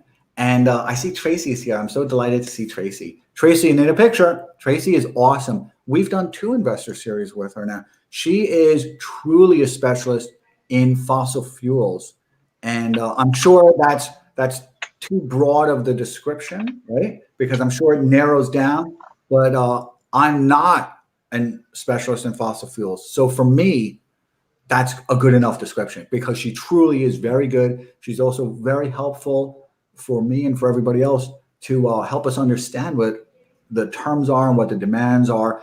And she's also been extremely right in the market. I have to tell you that she came up with, I think it was Devon Energy in the first Periscope, and Parsley and they did extremely well. Devon Energy was acquired right after, if I recall correctly, and partially doubled, if I recall correctly, or vice versa. I don't know. And the last one was just 2 weeks ago, and so far so good, right? I'm an investor. That's really what I am. And it's just me sharing that with everybody. We all invest because we believe in the future, right? So Tracy, thank you so much for joining us. Says nuclear in Africa is in its infancy stage. Practical applications for this in Africa is amazing. Yeah. Agreed. Exactly. Yeah. I think, like, again, it was eye-opening when I went to that conference in Russia, because you saw a lot more African countries attend than anything I've seen in the United States or anywhere else. And I saw people who were representatives of their country being like, I need this in my country. We need reliable power. We have maybe renewables, or we have fossils, but they're not very reliable, or we have a lot of outages, a lot of lack of access. And they were like, but we don't have billions of dollars. Do I have to have billions of dollars to have nuclear? And literally the person on the stage was like, yeah, you do. And I was like, oh gosh, can I talk to you? So I did end up talking to some of them, and it is exciting. It's really exciting. And actually, we've recently been in workshops with some of them. But yeah, broadly speaking, some countries within Africa are more set up than others and already have some nuclear experience, like Kenya and South Africa. But others are really looking into it, and I think it could be really neat to see them leapfrog, like Jake was talking about. Maybe go from burning dung or fuel to just having nuclear power. It could be really cool, just like they've gone from maybe having cash to going to online banking. And sometimes these developing countries can leapfrog in a way that the developed countries can't. It's really cool. Yeah, that's what Tracy was saying in both of the periscopes, in both of the investor series, that many of those countries don't have kind of the legacy problems. So they're not trying to kind of swap these things in. They're just kind of starting from scratch. And so that's very interesting. So thank you for that. That's very interesting. Thank you for that. And Rising Serpent, I just go down to questions because there's so many. Yeah. And Rising Serpent, again, thank you so much for joining us, says, have ways of de-risking nuclear changed and improved in the last 20 years? Yeah, although I'll say it's an interesting question, because the timelines are kind of, different in the sense that a lot of these technologies were developed 50 or 60 years ago. They just haven't made it to market yet. And now we're seeing that happen. So in terms of what's getting to market, oh yeah, things are changing radically. And it's all because you can put the physics that drive effectively the safety of the system inherently into the reactor design. So it's able to shut itself down if it gets too hot. It's able to keep itself cool even if it loses external cooling mechanisms. So it's always able to basically stay controlled, stay cooled, stay contained passively and inherently without needing operator intervention or a lot of other complex mechanisms to it. I'm going to just pivot this a little and say, if you're talking about from the investment side in terms of de-risking nuclear investments, yes, that's also changed quite a bit. And I think, to toot our own horn, a lot of it's based on things we've done to help change the game in terms of approaching the regulatory side for advanced reactors and making massive headway and progress that's helped set the stage positively, not just for us, but for those who come behind us in terms of being able to license these new technologies. And a lot of that was driven by taking a fundamental look at the regulations like Caroline was talking about, and Caroline led the progress on, which is saying, hey, look, here's how it actually looks, right, in terms of what we need to meet with regulations. And that's really been a big change. I appreciate that. Caroline, you look like, I don't want to stop you from contributing to that. Is there something that we missed on that? Because I know there's a lot of technicals in that. Okay, so we're gonna go. I just wanted to make sure, because we're going into a speed round. We're going into a speed round, and it's hard, right? We're doing it. So, speed round. Well, not speed round, because we're gonna go into a speed round. It's like a Jeopardy type of thing, right? Where you're pressing the button. Okay, and like you're competing with the button. It's going to get faster. It goes to Family Feud. So Valina, again, thank you so much for joining us. I'm afraid of this question, but Valina asked, what do you think about the Russian floating nuclear power plant?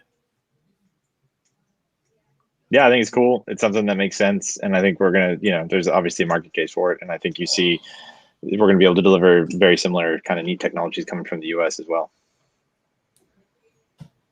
Can I have one quick thing?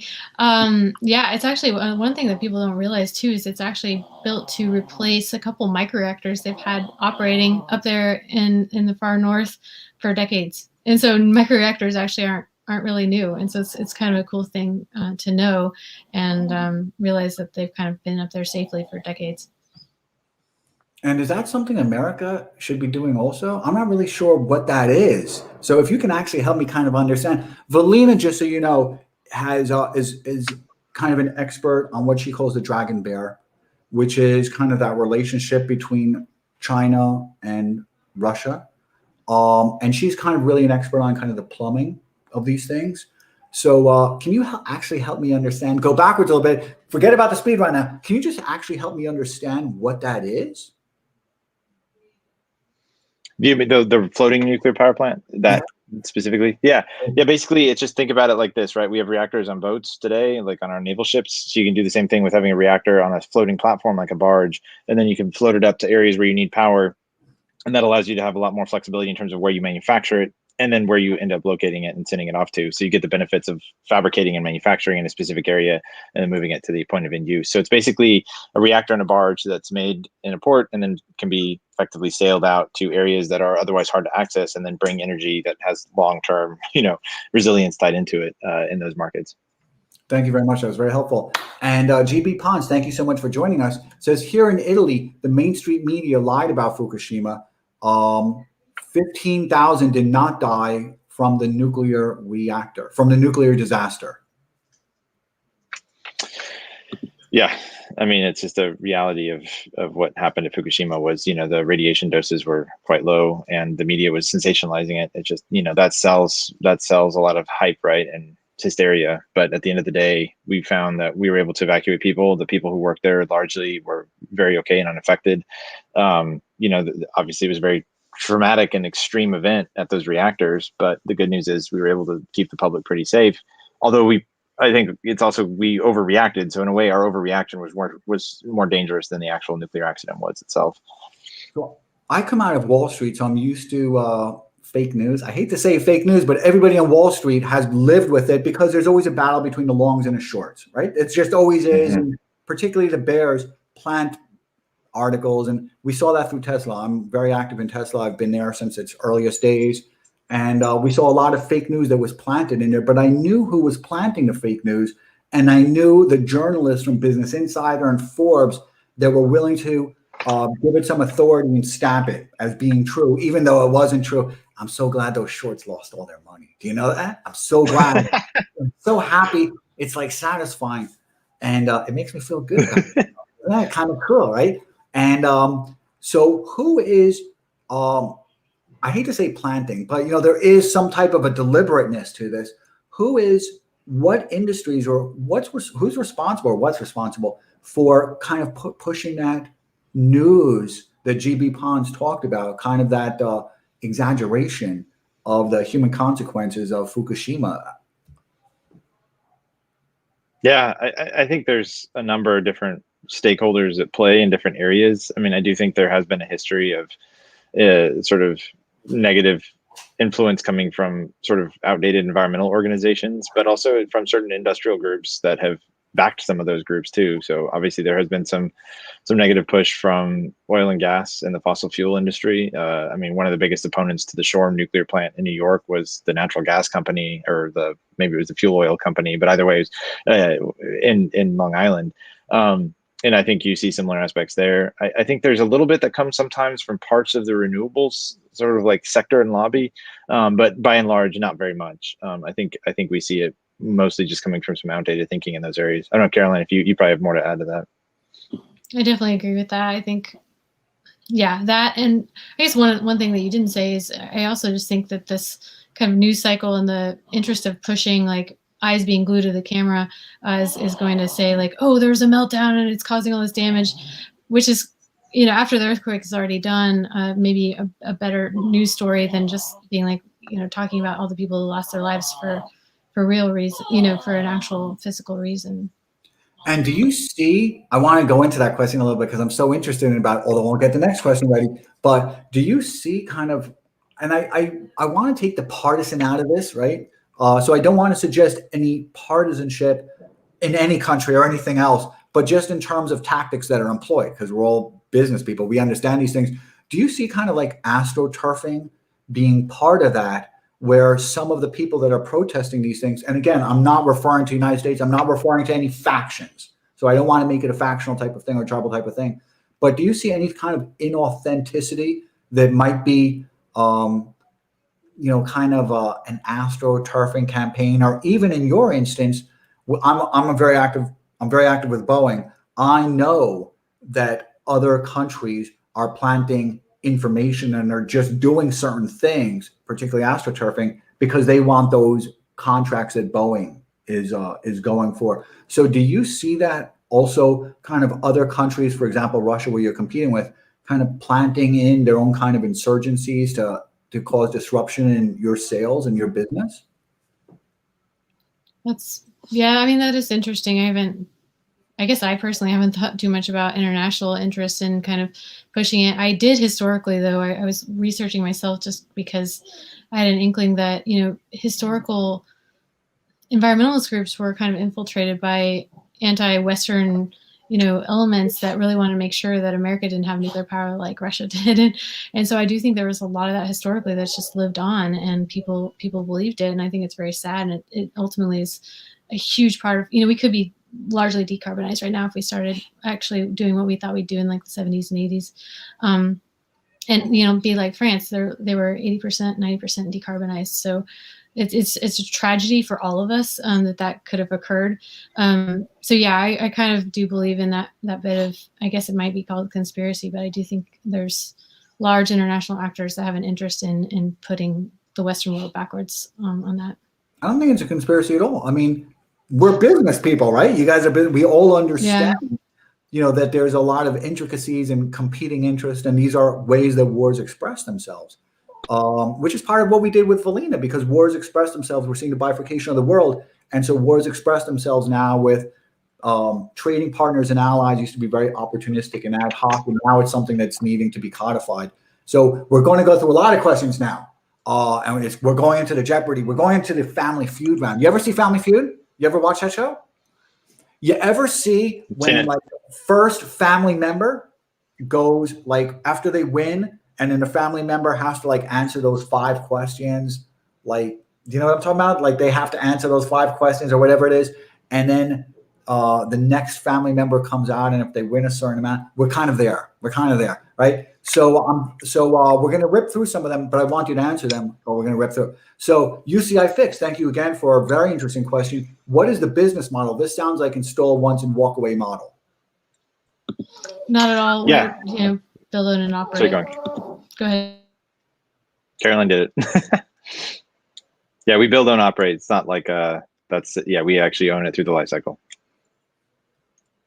Oh no, you can continue with that, because I'm very curious, because now you have a venture capital investor, and they're not just looking to improve the world, because we all are, right? We all understand these things, but they're also looking for a return on their investment beyond, just their kind of, their kind of contribution to humankind, right? They've got to be looking for an investment. So when you guys scale it, what does become the business model?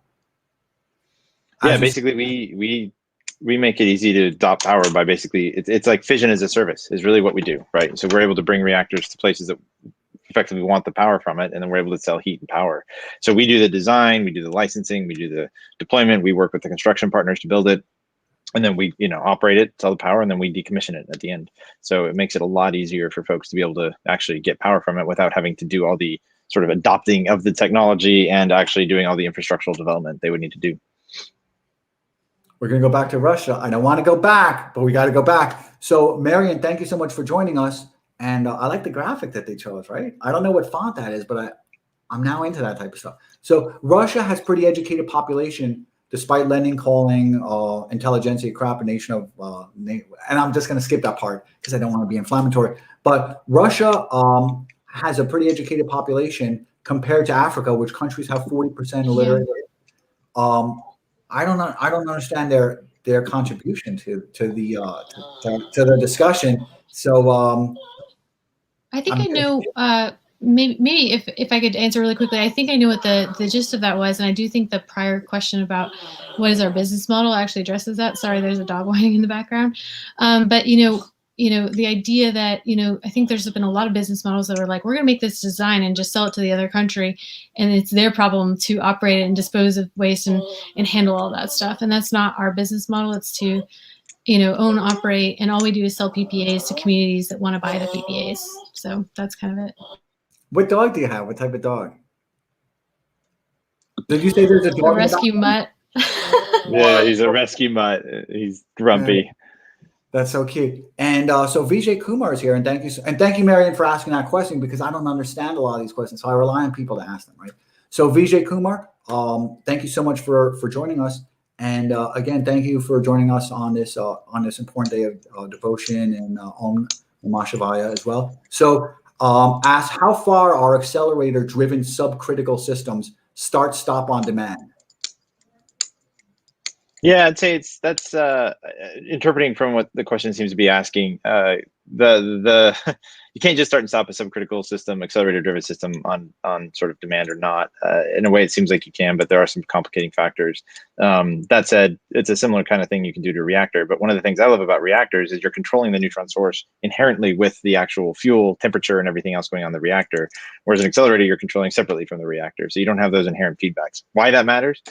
If you lose coolant in a reactor, it heats up, it'll shut itself down. It shuts down the source of neutrons. If you have an accelerator outside and you lose coolant, you have to rely on systems to make sure that the accelerator itself turns off. Now, can that be done? Absolutely. But I like simplifying it. Why need the extra systems if you can simplify it and just make it all intrinsic? The idea of criticality being a challenge in reactors is really not a thing for power reactors. So it actually has a lot of benefits to coupling the neutron source with the temperature in the reactor. That said, there's some cool stuff going on in subcritical driven systems.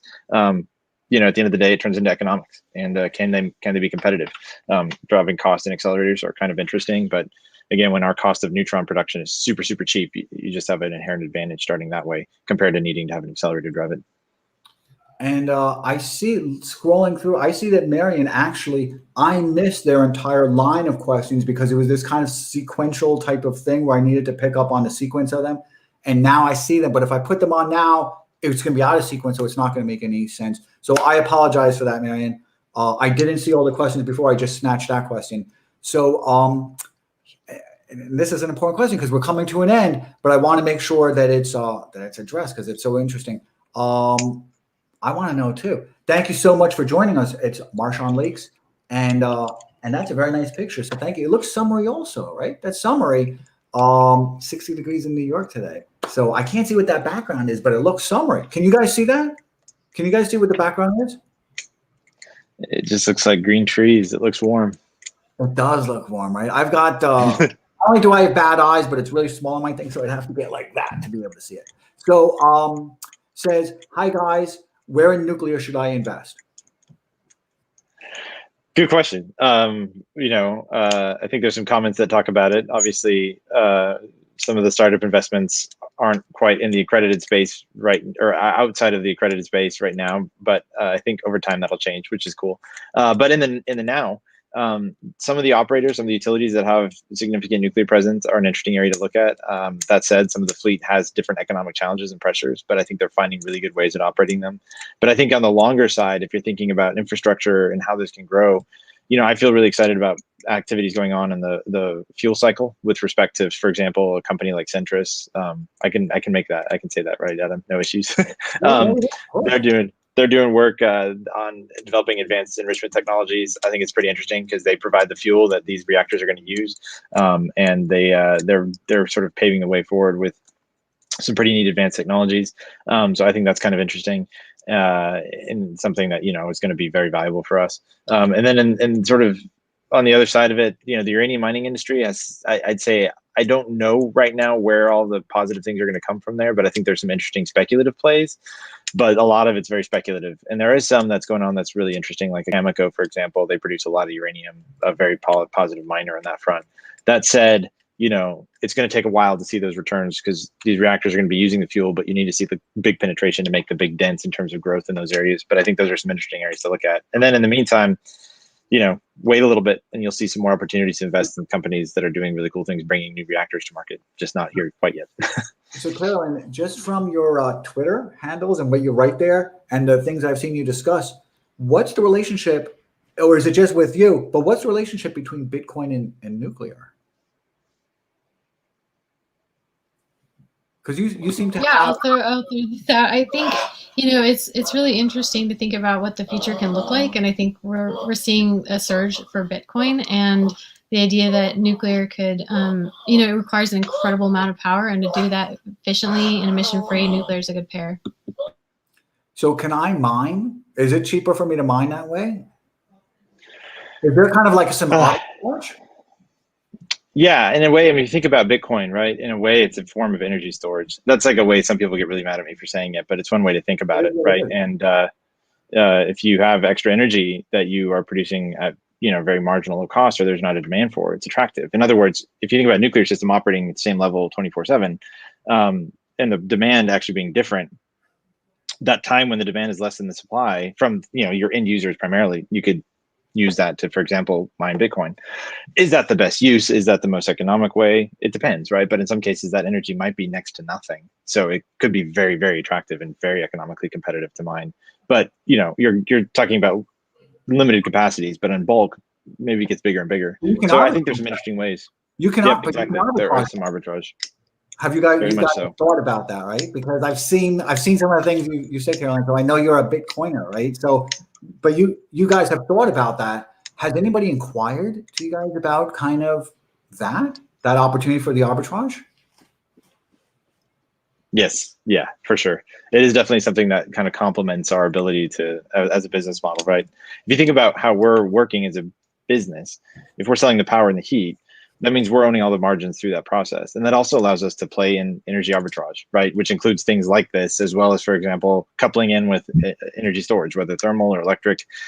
If you're there and prices spike, right? One of the facts that happens, one of the factors of energy economics that plays in when you start deploying a lot of solar and wind is price volatility goes up. So even though the headlines might say it's really cheap power, the volatility of the actual prices on an minute by minute, hour by hour basis go up considerably.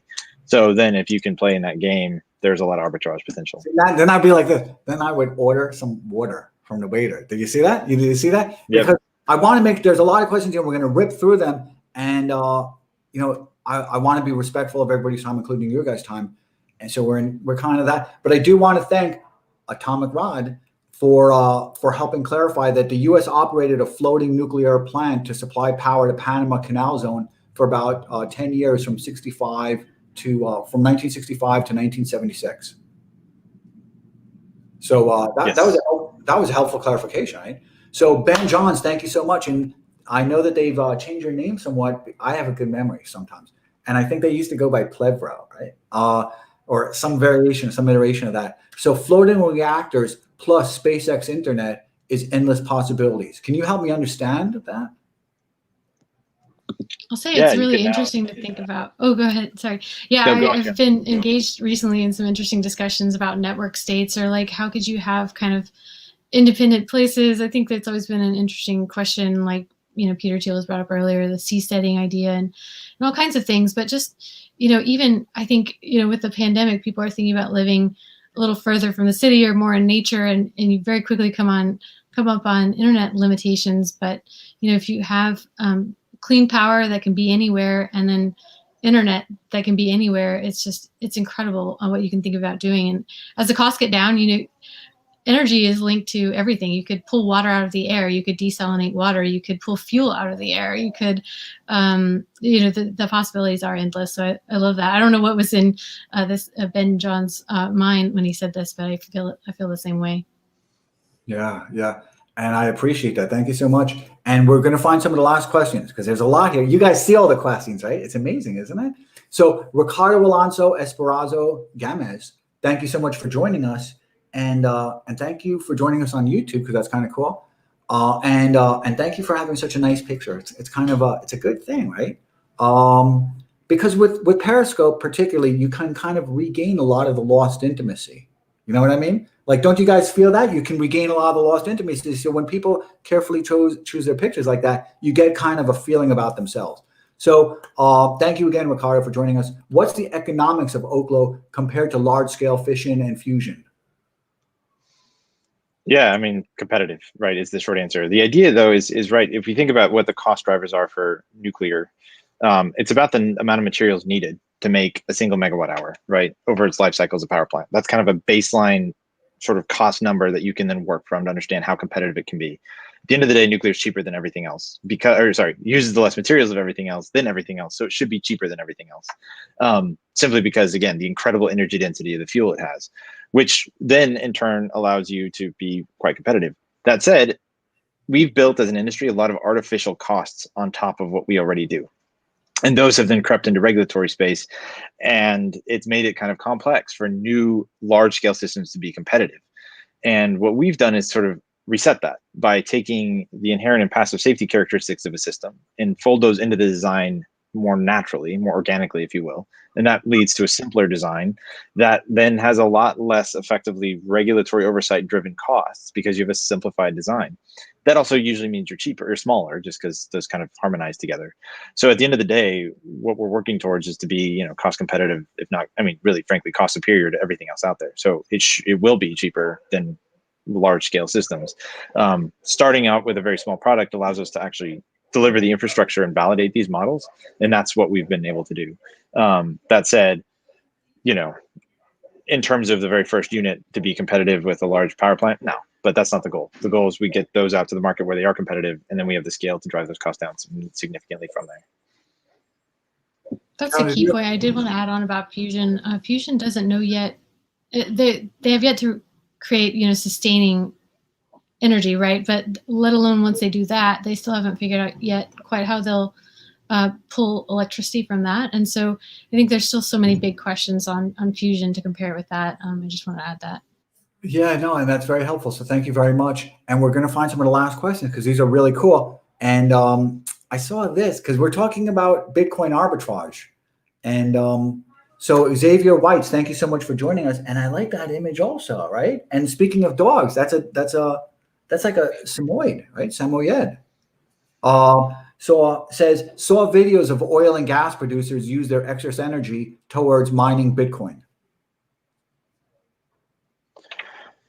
Yeah, I think it's just it's a natural game of arbitrage. Like you said, Adam, if you can get energy for either zero cost or in some cases it's a negative cost, you can actually be paid to take it. It's a really good opportunity to turn that into Bitcoin effectively. Carolyn, do you have anything to add to that? Because I know we're in a speed round, but I don't want to be neglect, right? Because it's really interesting. And you're the Bitcoiner, right? Okay. Are you? Okay. So, yeah. It's actually kind of hilarious you say that. Jake's the one who's kind of been more into it. I got looped into some discussions and then I kind of got intrigued by it. But I don't know, Jake, if you want to share how your interest in Bitcoin grew and changed.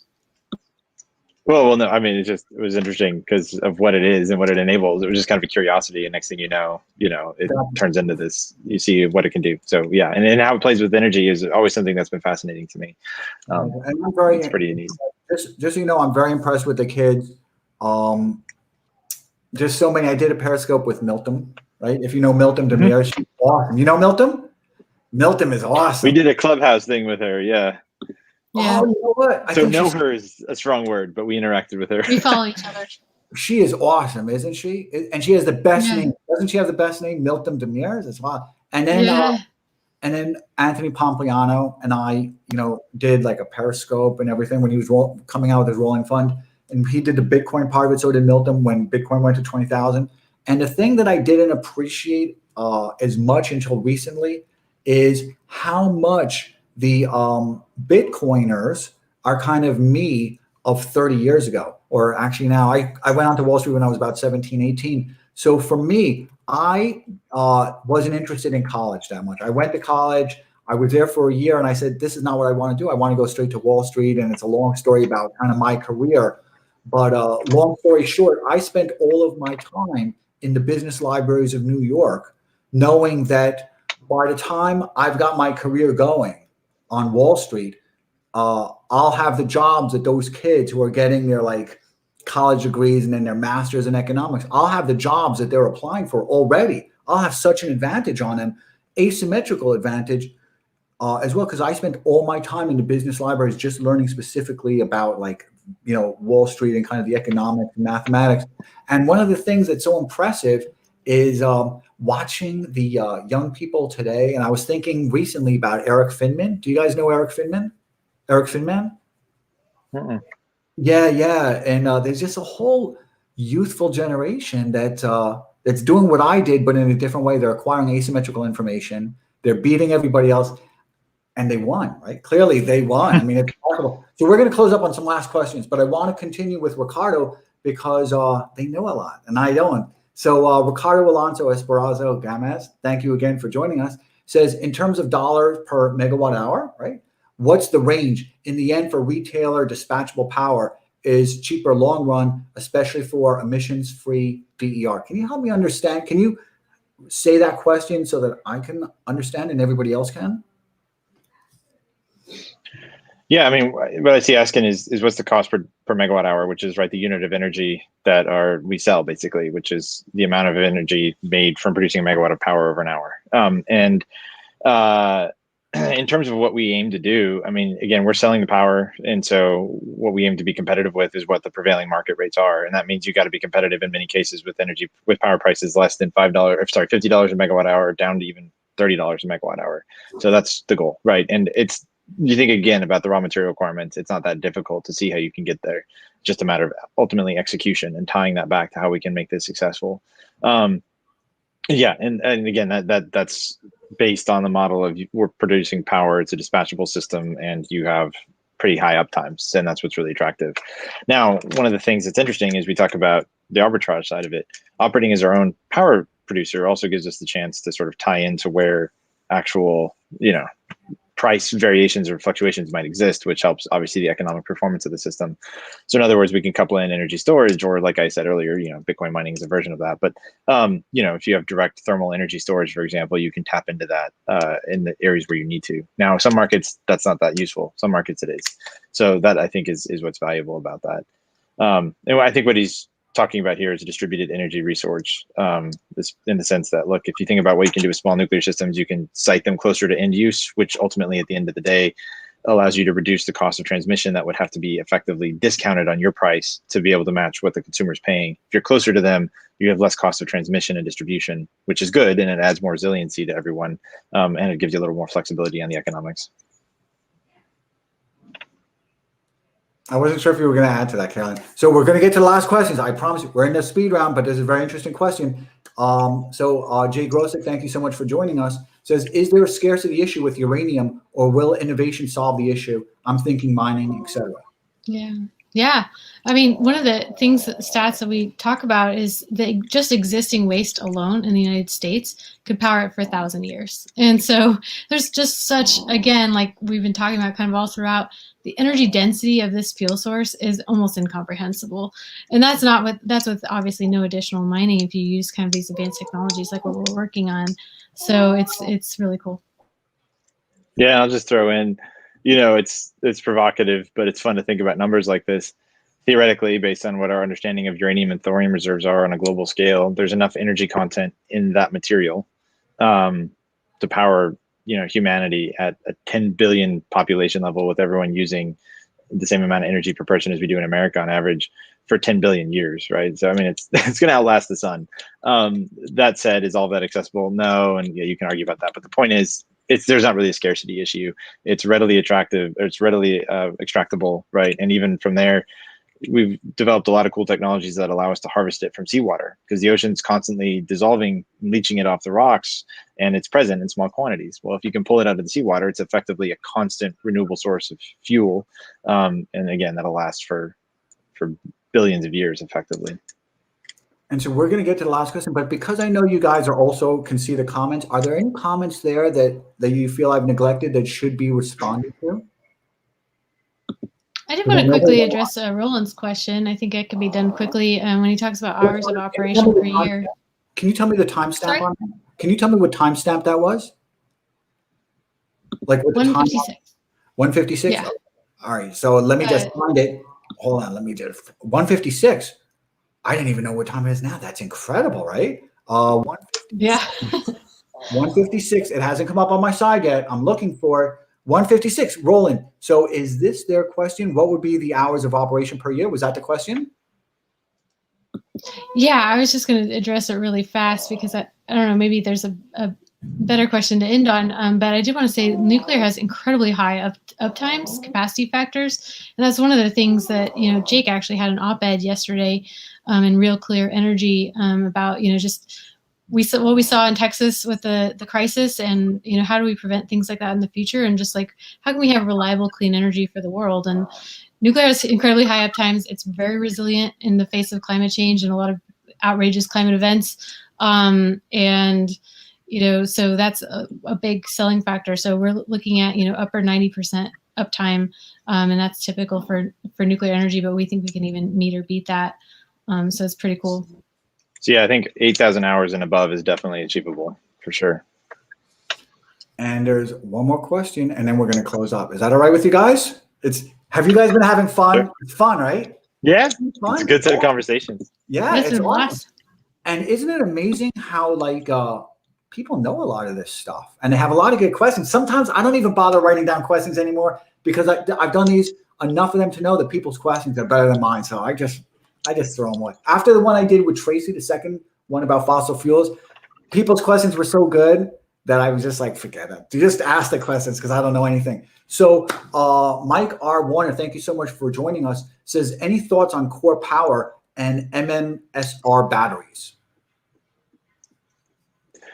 Yeah, I mean, I think this is one of the examples. There's a lot of cool innovations going on in nuclear. There's a lot of different ways you can use a fuel form, a lot of different ways you can cool it. I think one of the interesting things about, advanced reactors is the fact that you can tackle the economics in a number of different ways. I will say personally, having worked on molten salt reactors in my undergrad, one of the challenges I always see there, and I think is an economic limitation, is you have to do everything inside of basically a hot cell or in a very contained environment. Is that impossible? No, it can totally be doable. But it adds a different economic consideration. And oftentimes the criticism about fuel fabrication, and that's what you're avoiding, is very silly because fuel fabrication makes up fractions of a percent of the total cost of energy in reactor systems. So if you're putting, all of sort of the fission products and radionuclides that you need to contain around distributed in your whole system, and then you have to have all that codified and regulated at a manner that sort of exceeds for your whole plant, as opposed to just where your fuel is and what your fuel is made out of. That adds some different challenges to the economics at the end of the day. Again, could it be doable? Sure. And I think innovation to tackle these things is kind of exciting, but I also feel pretty confident that the areas in which we really reduce costs are by driving down the big cost drivers that inflate the costs on the components, on the systems and nuclear plants that have to carry safety related labels on them. That's a regulatory oversight term that carries a lot of costs through design, procurement, installation, inspection, oversight. If you expand the number of parts needing that, that's probably not going to put you in a good place economically. If you reduce those number of parts requiring that, though, you're probably going to be in a really good place economically. So that's why I see how that looks very favorably for some of these other technologies. Plus, they're just very well understood and proven. And another aspect I'll just throw in here is we also have to, in nuclear systems, we have to deal with paying for the decommissioning of the plant at the end of the life. And it's really, when we know how to do that and we can do that cost competitively, that's a really good thing. We know how to do that with light water reactors. We know how to do that with liquid metal reactors. We haven't found the cost benefits. We don't know, I should say, what the cost challenges would be with some of these other types of technologies. Again, can it be done? Absolutely. But it's really nice when you know those costs and you can actually incorporate those right away. So, I feel optimistic that there's a lot of really cool things that nuclear can do across all sorts of different technologies, across all different sizes, all different business models. It's just at the end of the day, a really energy dense fuel source. And what's going on in terms of rethinking how that actually is delivered and the paradigm under which that operates is what's really encouraging to us. And we're helping, set the pace on it. So there's going to be one last question, and then I'm going to close up with atomic rod. You know why? I've got to close up on atomic rod. So this question, and I want to make sure, actually, there's going to be two questions. Is this the right question, or is this the right question? So the first question is from Dana Peck. And thank you so much for joining us. Did you get to what are the steps in fuel cycle? Did we get to that? I want to make sure that question is addressed because I don't even know what it means. Yeah, we didn't talk too much about it. Basically, right, conventional fuel cycle, you mine the uranium, you then enrich it, you then fabricate it and fuel load it in a reactor, and then at the end you dispose of it. But what goes on for us, or what you can do with some of these advanced reactors, is you can also then take a loop where that coming out of the reactor can be recycled and put in on the front end. So there's a lot of value in that because we're only using about 5% of the energy content in the fuel at the end of its life. Plus, all of the uranium that we're discarding as a byproduct of the enrichment process also has a lot of energy content in fast reactors, which is what's so cool about these technologies. So like Carolyn said, you can actually tap into all of that energy content from the waste, from both fuel as well as from the enrichment process. And there's enough energy content to power the US for about 1,000 years, just on the waste in this country alone. Again, power the entire country for 1,000 years. So that's why this stuff's so cool and so energy dense. That's amazing. So then we've got Roland, or I'm sorry, Carolyn, were you going to say something? Because I want to make sure. No, I'm just nodding. Thank you. Yeah. So Roland S. Now, is this the question I should close on, or atomic rod? You have to tell me. So what about unenriched uranium reactors like the heavy water reactors in Canada? Is that a question that we've addressed, or you know? I could do a couple second answer, and then we should hit one of Rod's. I'm looking. Just on it, while you're talking, I'm actually looking. That was like that's like my thing. I'm clever with that. Okay. Yeah. So basically, you know, CANDU reactors don't need to have fuel enrichment, which is cool, and how they work like that.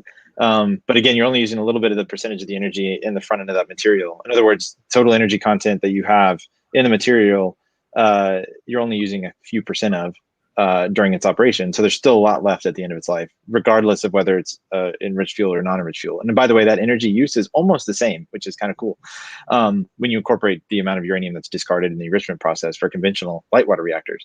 But for fast reactors, either way, you can tap into that used material and recycle it continuously and get tons of energy out. That's what's so promising about this technology and what makes it so globally sustainable and scalable. So I'm looking for atomic rod. They've had a lot of good comments. Oh, I think I'm going to do this one. This is awesome.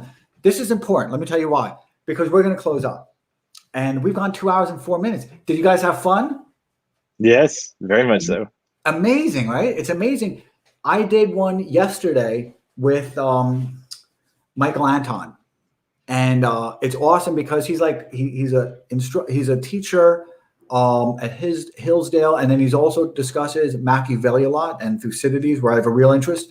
And he was getting like 1 million questions. It went 3 hours, but it's interesting, right? Because it's challenging, isn't it fun? Then I did one with Darren Beatty, 1 million questions. All of these get 1 million questions, and they're all like you're getting punched from everywhere. Then you feel like that. It's interesting, right? So it's great. It is. Atomic Rod. Can you tell us who Atomic Rod is? Do you know Atomic Rod? Because they're asking. We do. They've made some really good comments, but there was a lot, so I didn't want to be neglectful. Can you help me better understand who Atomic Rod is, and then we're going to close up with their comment? Yeah, Rod's a great friend and an awesome voice in the nuclear sphere. So follow him. You can see his picture there. He's a guy who's got a lot of good perspectives, a lot of good experience, comes from a naval background, but is also really firmly sees the future of nuclear powering humanity and what that means for the positive of everyone. So yeah, really good perspectives. Highly recommend you follow his content on a number of areas. Yeah. Thank you so much. Carolyn, would you like to contribute to that? Because I know that Atomic Rod has also been a good friend to the company. That was a great summary. He's been kind of a friend of ours, for a number of years. So it's been cool to see that. And I'm happy to kind of address the thing he brought up here, if you want. I appreciate, Rod, you saying that about Oklo's determination. And yeah, I think we're really working hard. One of the hard things, I think, is actually like getting the word out that it can be done differently and better. I think there's a lot of government inertia. This dog won't stop, that we got to go. But there's a lot of government inertia behind, like, I think researchers always want to say, oh, we need more money to do more research to figure out how we can make this happen in the future. And we're like, did you not just see, like, a whole year ago we did this? So I think there's a lot of government money, a lot of interest, national labs and other parties to say, oh, well, give me money and I'll hack the system. And we're saying, like, look, we'll hack it for you on private dollars, and you can definitely follow, and the things we're doing are extensible to others. So it's been a challenge, but we do believe it's worth it. In the end, we're really far ahead, and so that's what's in it for us, but it's also in it for everyone. That's awesome. So we're going to close up with that. And what that means when we close up with it, it means, so, and somebody actually asked me, I think it was Cynthia Hennig, so thank you for asking me, but I can't put it up there, about doing it on Periscope. Right. And I archive them on YouTube, but I really enjoy Periscope. I think it's an underappreciated asset that Twitter had, because it's, I'll explain this, guys, to everybody really quickly. One of the remarkable things is it exists on your feed, right? It exists on a feed, so it's frictionless. And at the same time, YouTube is a destination, so that there is kind of friction, not only crossing the chasm from Twitter to that or social media to that, but also staying engaged with YouTube. Because it's a destination, it's difficult to stay engaged. Periscope, I love, because you can kind of regain that intimacy. And as you see, you can have a lot of engagement, right? So we can all kind of have lunch together, and you can't really do that on YouTube. It's a different type of environment. And so we're gonna leave that comment up. So what that means is once I press end broadcast, which I'm about to do, once I press end broadcast, that's going to be like the closing thing. So that's always going to be imprinted. That's cool, right? Very cool. It's a nice testimonial to your friend, Rod. So I'm going to press the button, right? You can't see it on your side. It's on the upper right-hand corner for me. It's going to be like here. So I'm about to press the button. When I do, everybody's going to go away, except you guys. You guys stay with me for an extra minute, but they're going to go away, right? So I want to thank everybody so much for their time and allowing us to be the guest on your feed. And thank you so much, Jake, and thank you so much, Carolyn. Thank you very much. This is great. It was. So, and again, thank you so much, everybody. And I'm sure I'll see you very soon. Bye.